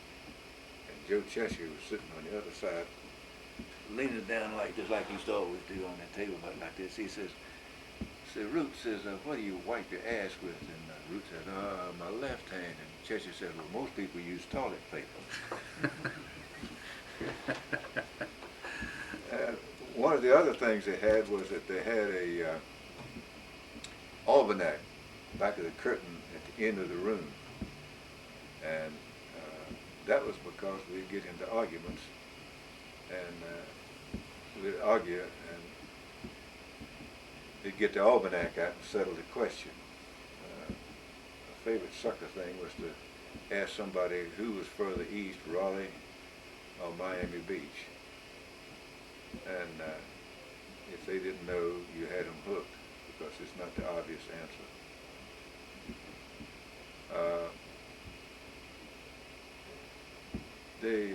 We'd discuss whatever was going on, and very seldom we ever talk about law, but occasionally there'd be a case going on, and they would talk about what's going on in court or what somebody had done in court. Joe Moore and I used to go, and when he was known as Entrance, and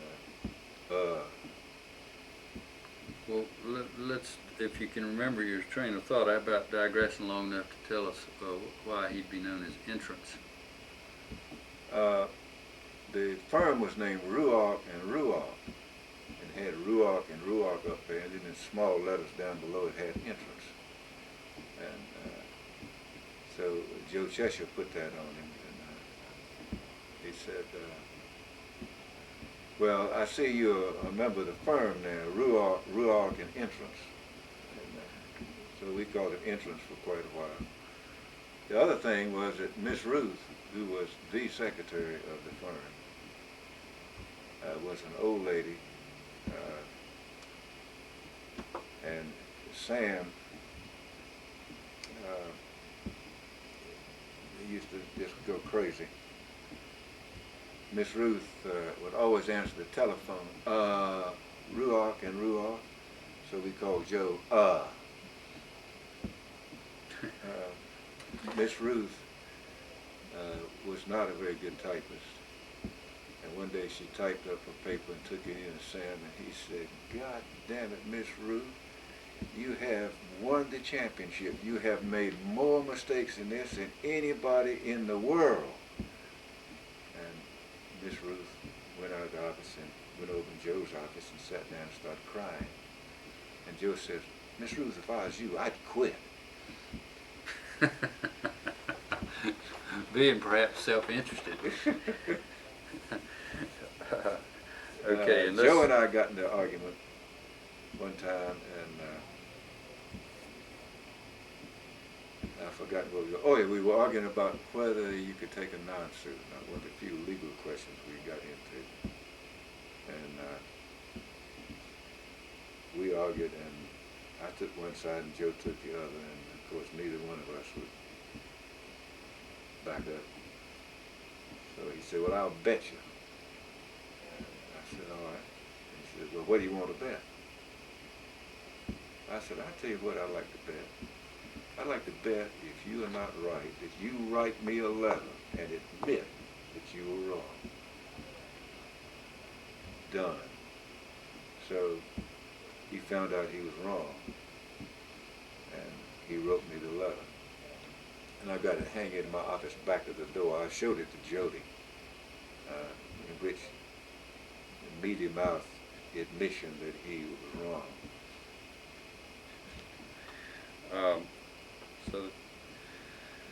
So it was a smaller bar, and the lawyers knew each other well.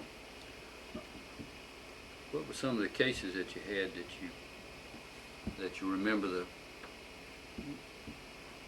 the most at this point?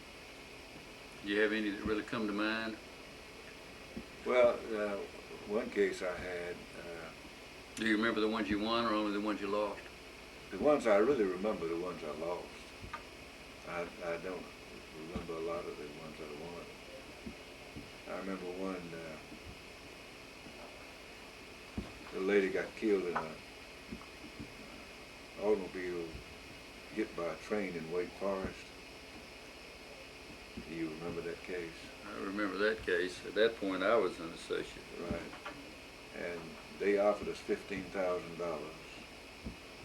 And the jury went out, and we went in and said to them, "We think you really ought to take this." And they said, "No," says, "you've done such a great job with it. You know, we feel confident we're going to win this." They being the client. Right. And so instead of letting them blow smoke up my ass, instead of going over and getting the other side and telling them we'd take it, I let them do that. And the jury came back with yes, wasn't it? It was a yes, yes. Yeah. It was a yes, yes, and that great lesson on allowing the clients to tell you whether you did a great job in the trial of a case or not. Right. And that case has bothered me for years. And it's one of those things in which, along with some of the other lessons I learned about not arguing the case when the judge is arguing your side, is that you've got to exercise judgment in cases and not rely solely on the fact you think you've got the best side of the case. Yeah, one time I think you said to me that you had concluded that you learned, a young lawyer or an old lawyer for that matter learns far more from losing a case than from winning. Right. Or from exceeding all expectations with a case. Well, you know, when I started out, I was thrilled to win a case. I just was walking this far off the ground, and I sort of, I guess, tried a lot of cases that I shouldn't have tried simply because I kept thinking I was going to win and have that feeling of elation. Before I got through trying cases, I no longer was thrilled with winning them. I really got to the point where I felt sorry for generally the young lawyer on the other side, who either lost the case totally or was unable to get a jury verdict as much as we had offered. And I was always reminded of General MacArthur, who said nothing meant more to him than the first medal he got, and nothing meant less than the last medal. And I think the same thing about me in practice is that nothing meant more to me than a favorable jury verdict when I started, and nothing meant less than when I got through. Well, do you think that that a person ought to quit trying cases if they get to the point that they don't love it when they win? I think you lose the fire in your stomach to win. Sometimes there's a difference between you winning the case bigger.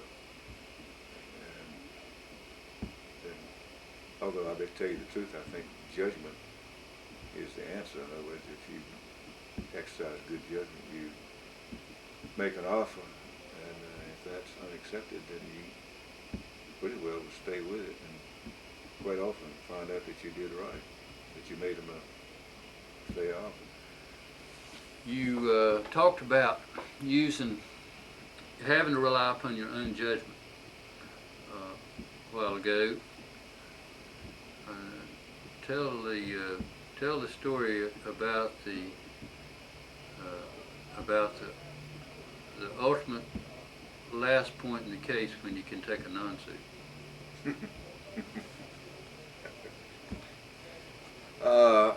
We were sitting in the court trying a lawsuit, and the honorable, not honorable at that time. As a matter of fact, Tom Ruffin, who had a great capacity for sizing people up, used to call Frank Dupree that moon-faced Baptist bastard. And Moonface and I were trying this lawsuit, and we were trying it for Judge Leo Carr. And when I made my speech to the jury, I realized that the lady sitting in the number 2 chair had a newspaper in her lap. And I got to wondering, whether she really was paying attention to what I was saying, or whether she'd already made her mind up. So the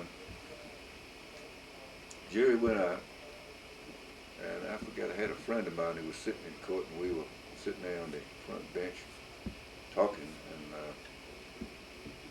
first damn thing you know, in about 16 minutes, the sheriff says the jury's ready to come out. Well, back in those days, the judge would hear motions in between jury cases, and he was hearing a motion. So the sheriff comes in with the judge says bring him in. The sheriff comes in with the verdict in his hand, and the rule was that you could take a non-suit before the verdict came in. So I jumped up and went up, and the guy who was arguing the motion was still talking, and I was trying to get up there to tell the judge. I kept saying, "We take a non-suit. We take a non-suit." And the sheriff was coming up here with the paper in his hand. So I finally had to hold the sheriff off and say, "We take a non-suit."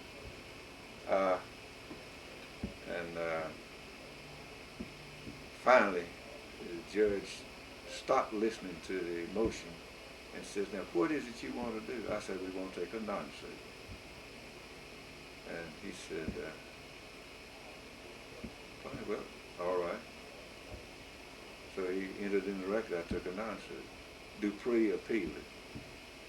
Went to Supreme Court, and the Supreme Court says that is correct. Until the verdict comes in, you can take a non-suit. So immediately after that, somebody went to the legislature and changed the law that you can't take a non-suit after, after the evidence is all in. You know what it is? I've forgotten to tell you the truth. But they moved it back to where you can't do it anymore. After the plaintiff rest. Is that what it is? I think that's right. Close of the plaintiff's evidence. Yeah. Well. And you were responsible for it. That's right. And Dupree gave me hell about that for a long time. And finally, the case got, since I'd taken a non-suit, we started over again. And the case got before another judge, and Dupree and I tried it, and I won the case. And I always reminded Dupree that he didn't win all the time. Who were the best judges that you can, or the most memorable judges that you can that come to mind? The best judge that I know is Sandy McKenna.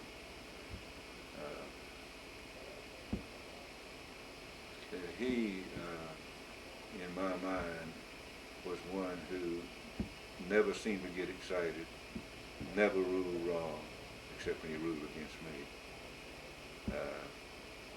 I did say about him one time, "Damn a son of a bitch who would rule against his friends."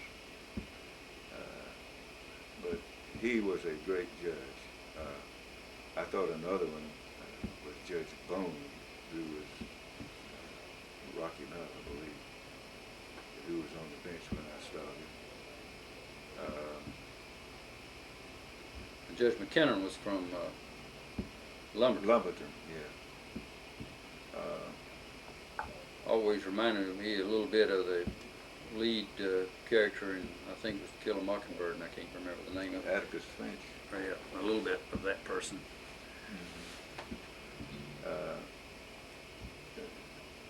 Sandy only had one thing that was bad. He had a very high personal moral standing. And if you represented a criminal defendant in court, and you would get an absolutely fair trial. But when it came to sentencing, he sentenced him according to what he'd do to himself if he had done that crime, rather than with the sorry guy who did it. So he was tough on giving you plenty of time to go to prison.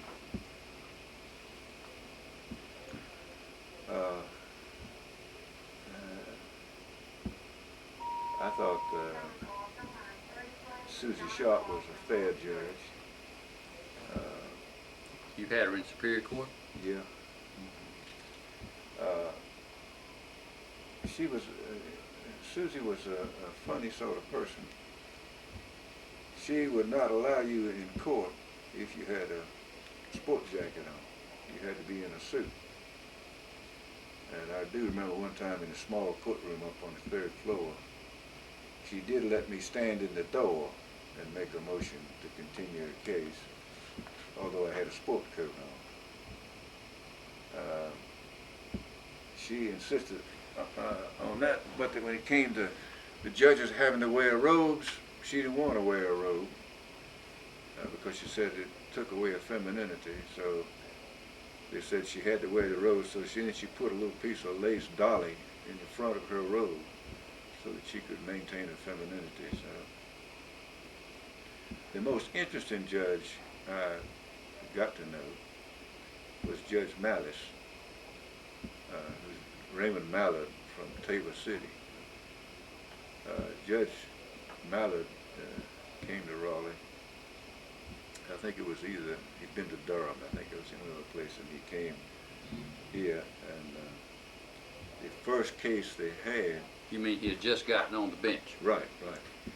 The first case they had was Bob Howison was representing an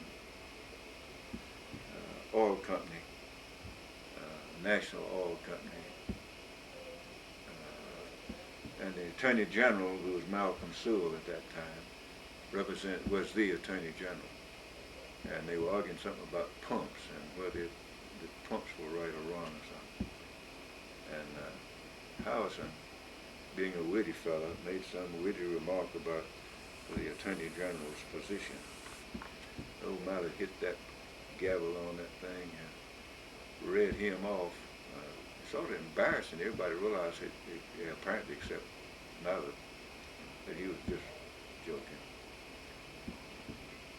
So I was next on the docket.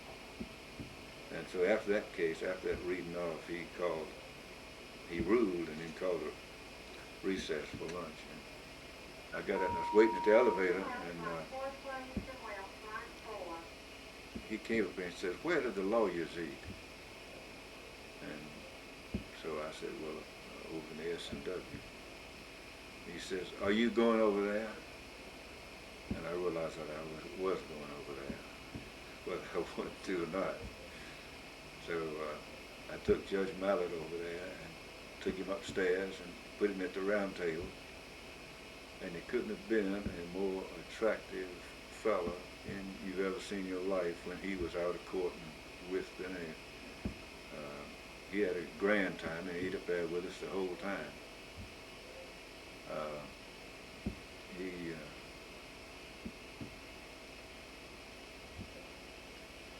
He was the one that came up with the notebook, which ended up being the judge's. You already mentioned that. The judges, the pattern jury instructions. Yeah. That was a massive notebook by the time I came to Raleigh. Of course, as I recall, he had the trunk of his car fitted up with golf shirts and pants, socks, balls, clubs, everything in the trunk of that car. But he also had room in there for these massive notebooks of, and was still digesting in his own system every single appellate case in a way that very few lawyers were able to do as much as they might desire it. He had a courtroom demeanor that was quite individual. He always kept you under the gun, and he had this way pointing at you with one finger, and he'd say, "Now, Mr. Fountain, we're going to take a recess now, and when you come back from lunch, I want you to give me the point on the answer to the following questions." Then he'd point to the other side and give them some help. And he'd wave that little finger at you, and you knew you better get something done. And if there's any question, he made you research it and bring it to him. He got to be known as Judge Malice from the wit in Carthage. What was his name? Sewell, Chub Sewell. Chub Sewell. Chub Sewell always referred to him as Judge Malice. So we sort of picked that up and used to call him Judge Malice as well. Judge Malice always was after me. And wanted to know why I did all these things. I was going down to the beach, went through Smithfield, and he was holding court down there at that time. And you know, Judge Mallard was always raised hell with you if you were not in court when court opened. That was just the worst sin in the world. And he held court from 10 o'clock to 5 o'clock, and everybody was there. I went through Smithfield, and I thought, I wasn't in a hurry. I thought, I'll go see Judge Mallard. I hadn't seen him since he left Wright. So I went over there, and there wasn't no Judge Mallard. The clerk said that he had recessed court and gone home. Well, I couldn't resist that. The post office right across the street. I hauled over there, wrote out a postcard to him, sent it to the courthouse there in Smithfield, and said, "Dear Judge Mallard, I came by to see if you were holding court as you should, and found that you had not and were not in court. Sincerely, Judge Hunt Parker," who was Chief Justice at that time. Well, I think he recognized my handwriting or something, but he just got all over me about that thing. Then every time somebody get mad at him and send him a letter or give him hell, he want to know why I did it. So we had an interesting time together.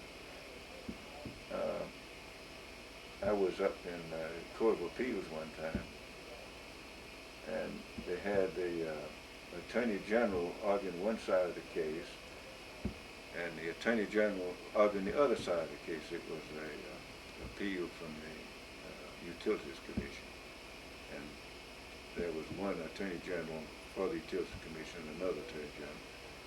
Well, the other one got up there to make his thing, and he was a young lawyer and had everything prepared that he was going to just read it off like a record, and Judge Mallard got after him. And he had that poor boy going, and he started out.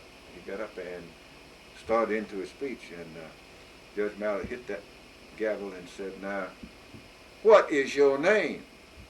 You come up here and you haven't told me who you are, who you represent." Well, of course, the boy stammered out what his name was and so forth. So when my turn came, I thought, well, I got up and I said, "I am Wright Tracy Dixon, Jr. of He said, "We know who you are, Mr. Dixon." I love Judge Mallard. He was a real friend. So you're, how were you with Judge James H. Pugh Bailey? Pugh was the greatest and the worst judge we had.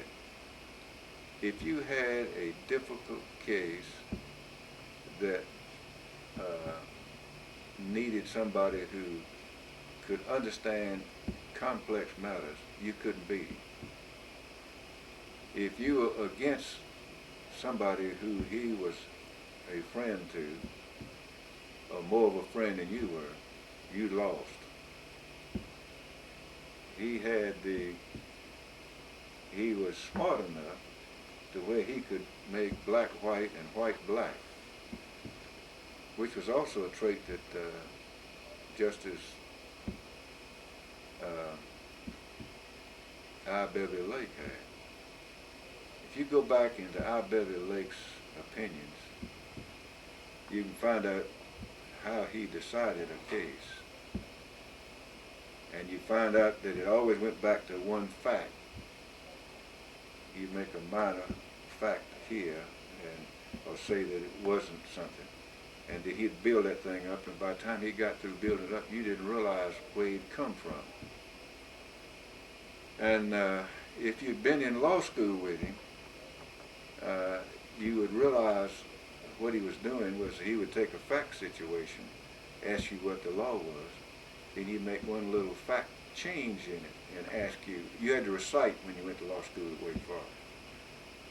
And he would change that fact situation slightly. And that would, of course, he'd run you right around in a circle where you found it, you had said it was this way this time, and now you're back here saying it was the other way. He had that same ability when he wanted a case to go some way.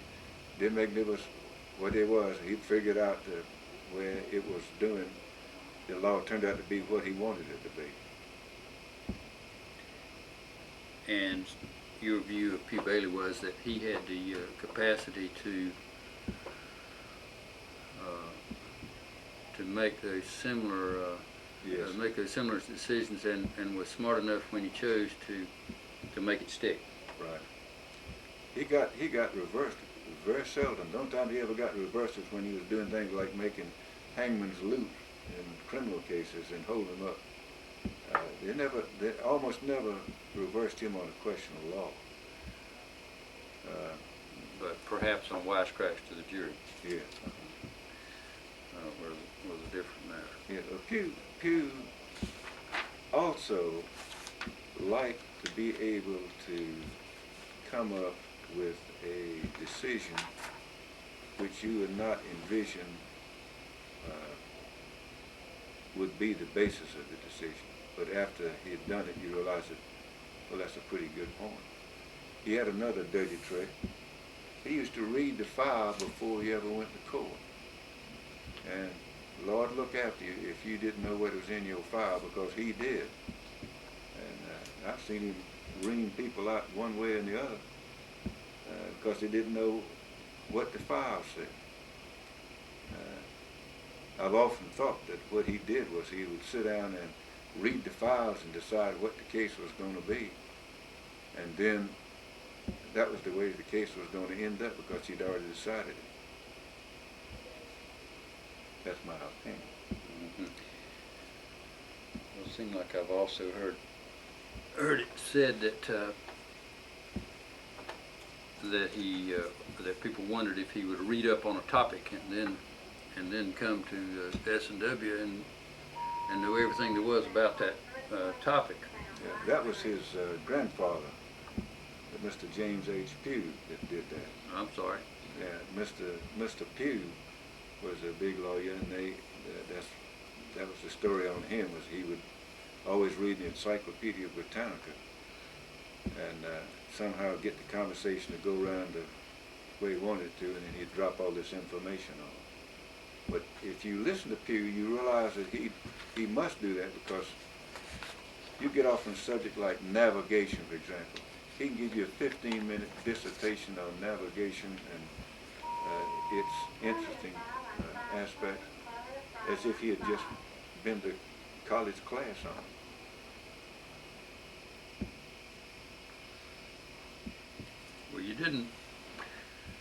You haven't, despite all the time we spent here talking about the law practice, that's not the only thing that you did with your time over the last 45 years, is it? You've done a lot of other things. How did you wind up getting involved with the bar? You've done a lot of stuff with the bar.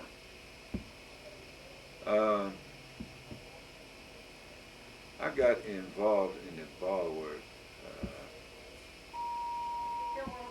like so many other people. Just ambition. I got elected to Wake County Bar President. As a matter of fact, I started out as a secretary my second year in practicing law. But they only had 24 members at that time, and I was the secretary. If I can run a rabbit there. When I was secretary, Johnny Jordan was the chairman of the executive committee, whatever the ruling operator was known as. And we went up and met each other in the line into S&W. And he says, how's everything going? And I said, pretty good. And he said, how about dues? I said, I collected from everybody but Charlie Blanchard. But Charlie was his, he and, I don't know what their relation was, but they were sharing offices at least, and probably partners. And he said, Charlie hadn't paid? We ought to get the bastard. Well, we couldn't wait to get through lunch. Went charging back up to my office and got out some Wake County Bar Association stationery, wrote Charlie a letter and says, you have been dismissed from the Wake County Bar Association. If you wish to reapply, you may do so by asking for the forms. And I couldn't wait to see what that would do to Charlie. So the next morning, I called John, and John answered the phone, and he said, well, I can't talk to you right now. Said, well, I'll see you later. And hung up. And nothing would do, but I found out what in the world was going on. He said, we got to stop this. It's gone too far. He said, when I went in there this morning, I looked at Charlie and he was just fuming. And I said, what's wrong? He said, what's wrong is they've kicked me out of the Wake County Bar Association. He said, I realized, Charlie, there wasn't no joke to Charlie. And I said, Charlie, that's just a joke. And he flew over that. I said, looked like a goddamn joke to you. It's about that time the telephone rang, it was me. There's a question of time and place. So I got to be president of the Wake County Bar Association, like a lot of other folks, and I went to a meeting in which Willie Smith was going to run, I hope to be elected to the state bar, and in a political maneuver which he was very good at, Woody Teague ran Henry Sinkin instead of Willis and won. And that sort of hacked me. So the next time came up for re-election to that particular office, I ran and got the office. And one of the things for State Bar Council you're talking about. Yeah. What did I say? No, I'm just trying to be sure we're together. Yeah, and so I got up there, and some of the things that were being done I didn't think were right, and so I sort of got to running my mouth about this and about that and about the other. Then they had a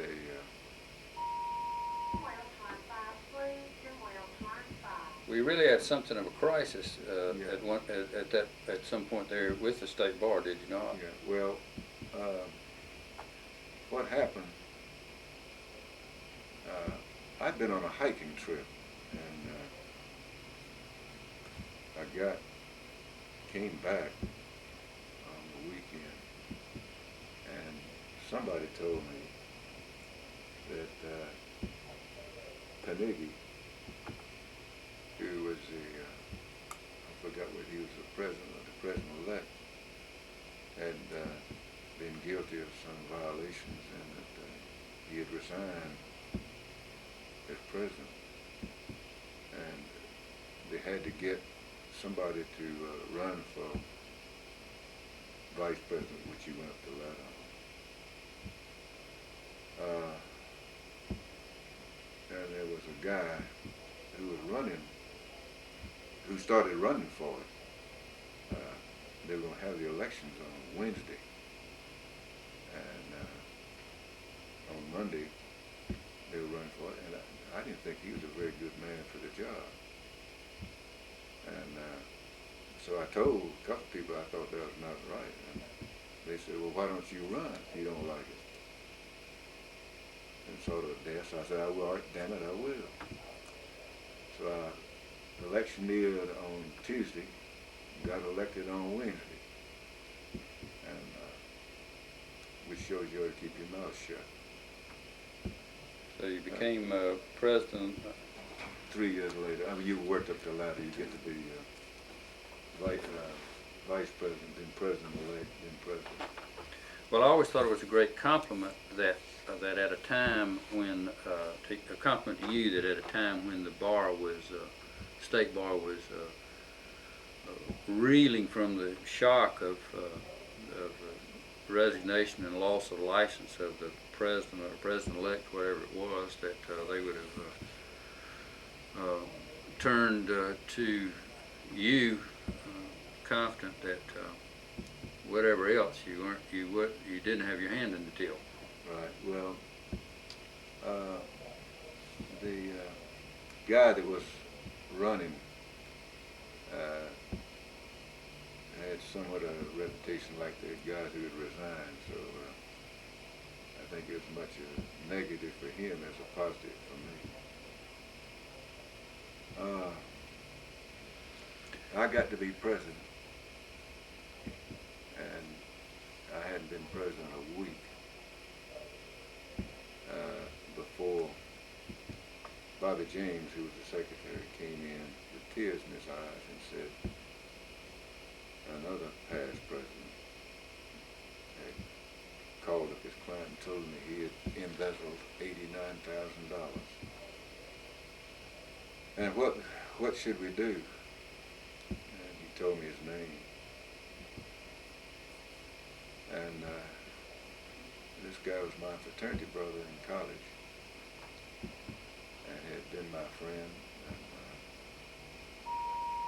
And I thought for what felt like a couple of hours about how we could do something about this, and there wasn't no way out.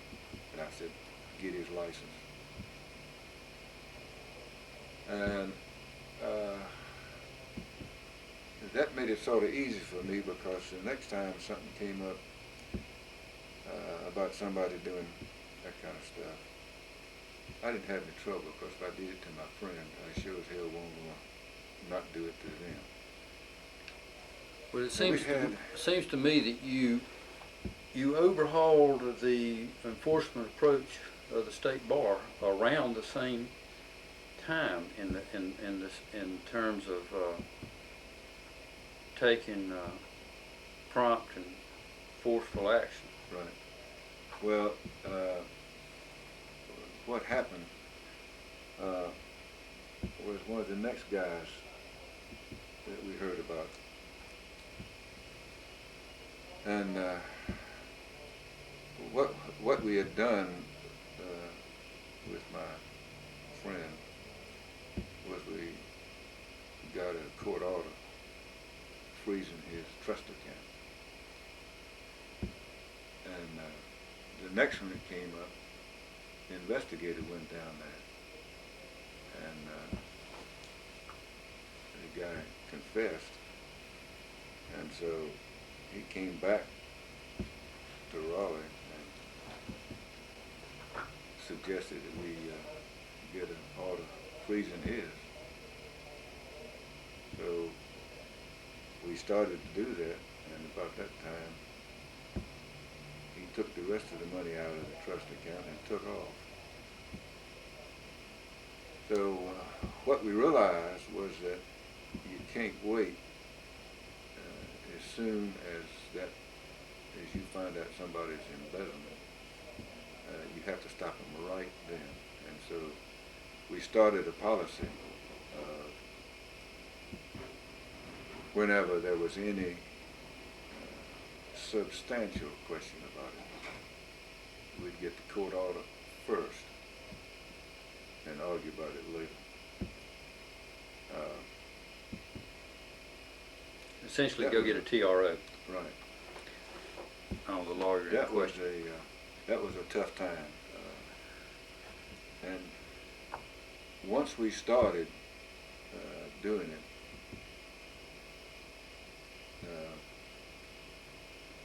I came to the conclusion that if we were going to do it, we had to do it right. And so we started 2 or 3 programs to try to cut down on embezzlement.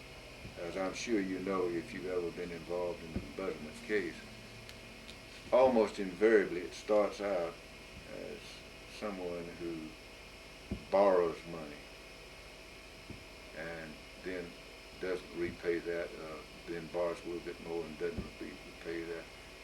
And it's sort of like an alcoholic, is that once they start taking money, there ain't no way of stopping them. You got to pull the gate on. So that was the reason we took a hard-nosed approach. There were a lot of people who did not approve of that. The old system was that if you were in, say, eastern North Carolina town, and somebody there was either not doing their work or was taking money, you'd get together with all of the people of substance in that bar and put the money up or get somebody to cover his work. And that was sort of considered the gentleman's way of doing it.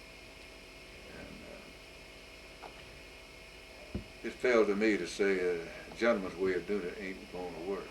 And so we took a hard-nosed approach to it.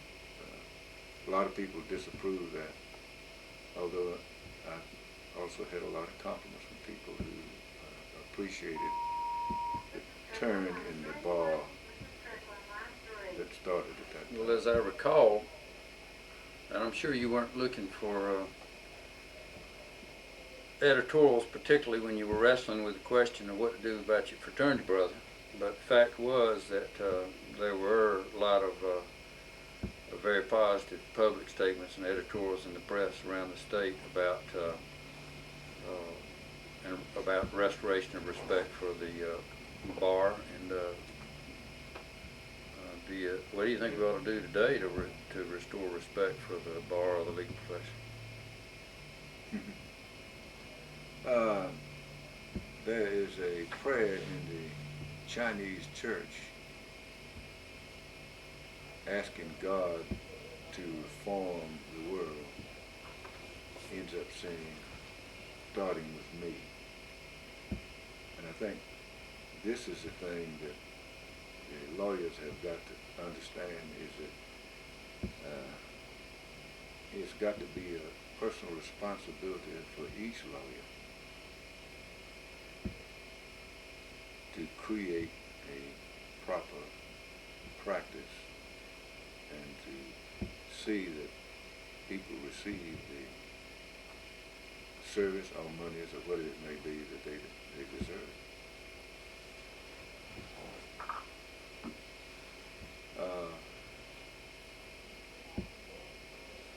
I don't really know what appeals to some people. People of my age, I think, who went through a depression and a war. As I've said, going to war is the best thing that ever happened to me because it got me going straight. But you know, if you hadn't had that experience, you can't manufacture it. But I think with the way things are going in society generally, you know, the anomaly is, back when I was practicing law, one of the major crimes that they used to charge people with was F&A, fornication and adultery. And that was when a unmarried girl would go to a hotel room and fornicate, and the police officer would catch him somehow or another. And then he'd say, well, they said they'd been doing it for a while because it had to be a continuous conduct. And the whores were allowed to operate as long as they behaved themselves and ran a nice house.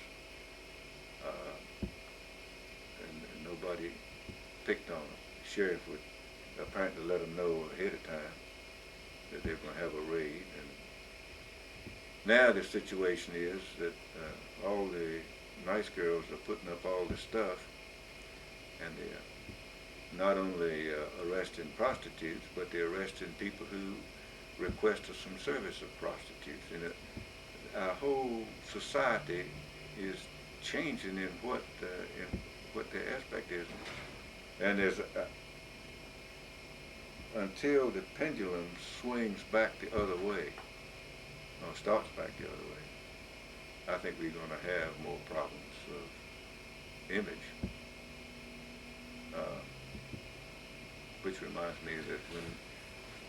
So you'd say if there's a laxity of morals in the bar, it's a reflection of value systems in the public at large. Is that to some degree, you know, I think when I was in law school, Professor Timberlake says, law is the highest profession you can be.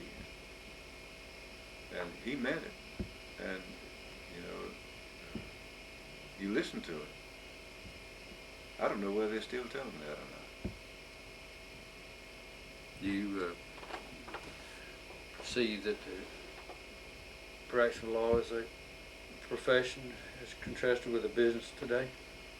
I think the Supreme Court did the worst thing they could ever have done in Bates versus Osteen. I think Bates versus Osteen, somebody, Bates and Osteen. The lawyer advertising case. Yes. You know, it is made, if you look at the television, to me it's almost sickening. You see, it looks like some incompetent boob on there talking about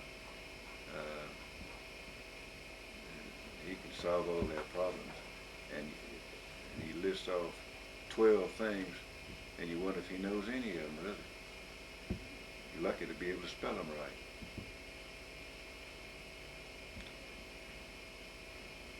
Would you do anything different with your life and career if you had it to do over? If I was smarter, I might. As I said, one of the things that I think I was very slow to learn was that judgment in settling lawsuits was just as important as the ability to try a lawsuit effectively. In other words, there's some cases you're going to lose, and what you should do, or should have done in that thing, was to properly appraise it and settle it at some figure which but work. Old Joe Moore used to always maintain that he had a better record than Frank Dupree, because he would go down, they'd both go down to Lillington. They had a lot of cases down there. They'd both go down there, and Frank would try each lawsuit, and he'd win about 60% and just get it socked to him on the others. Joe Moore would go down there, and by the time Calvin Cole was over good, he'd settle his lawsuit and go out and play golf that afternoon and come back to Raleigh. And he always maintained that he cost his companies no more than Frank Dupree did, which was his way of saying that he was exercising judgment, whereas Frank was just wanted to fight. Or would you say that the fact that a case is ultimately tried out is an indication that either one of the clients or one of the lawyers has failed in the proper appraisal of the matter?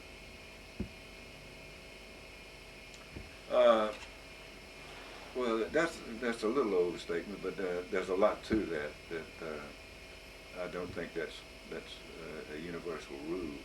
But I think there are a hell of a lot of cases in which the jury supplies the judgment that the parties should have applied themselves. I think we're probably going to need to wind up this interview, and I really am appreciative of the time that you've given, not just today, but for the last 40 years, and to the community as well as the bar. And I'll give you the last word, if you'd like to have it. No, you asked me earlier about my practice, what I would have changed.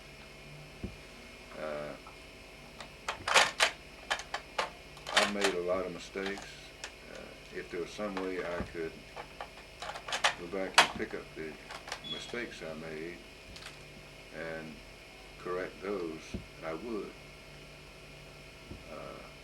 But as far as my life at the bar, I'm unfortunately satisfied with it. I wouldn't change the general flow of it at all.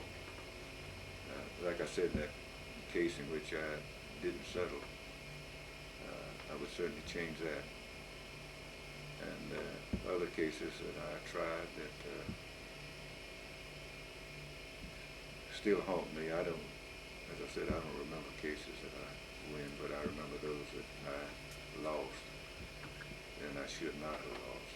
Well, I can think of hardly any better objective for a lawyer, whether he's a young lawyer or been at it a while, than to acknowledge that you're not going to win all of them, but that at the end of the day, you'd like to be able to say that you wouldn't have, that all in all, you wouldn't have had it any different. Right. And I think it's got to be enormously satisfying that you find yourself in that position. I've been very fortunate.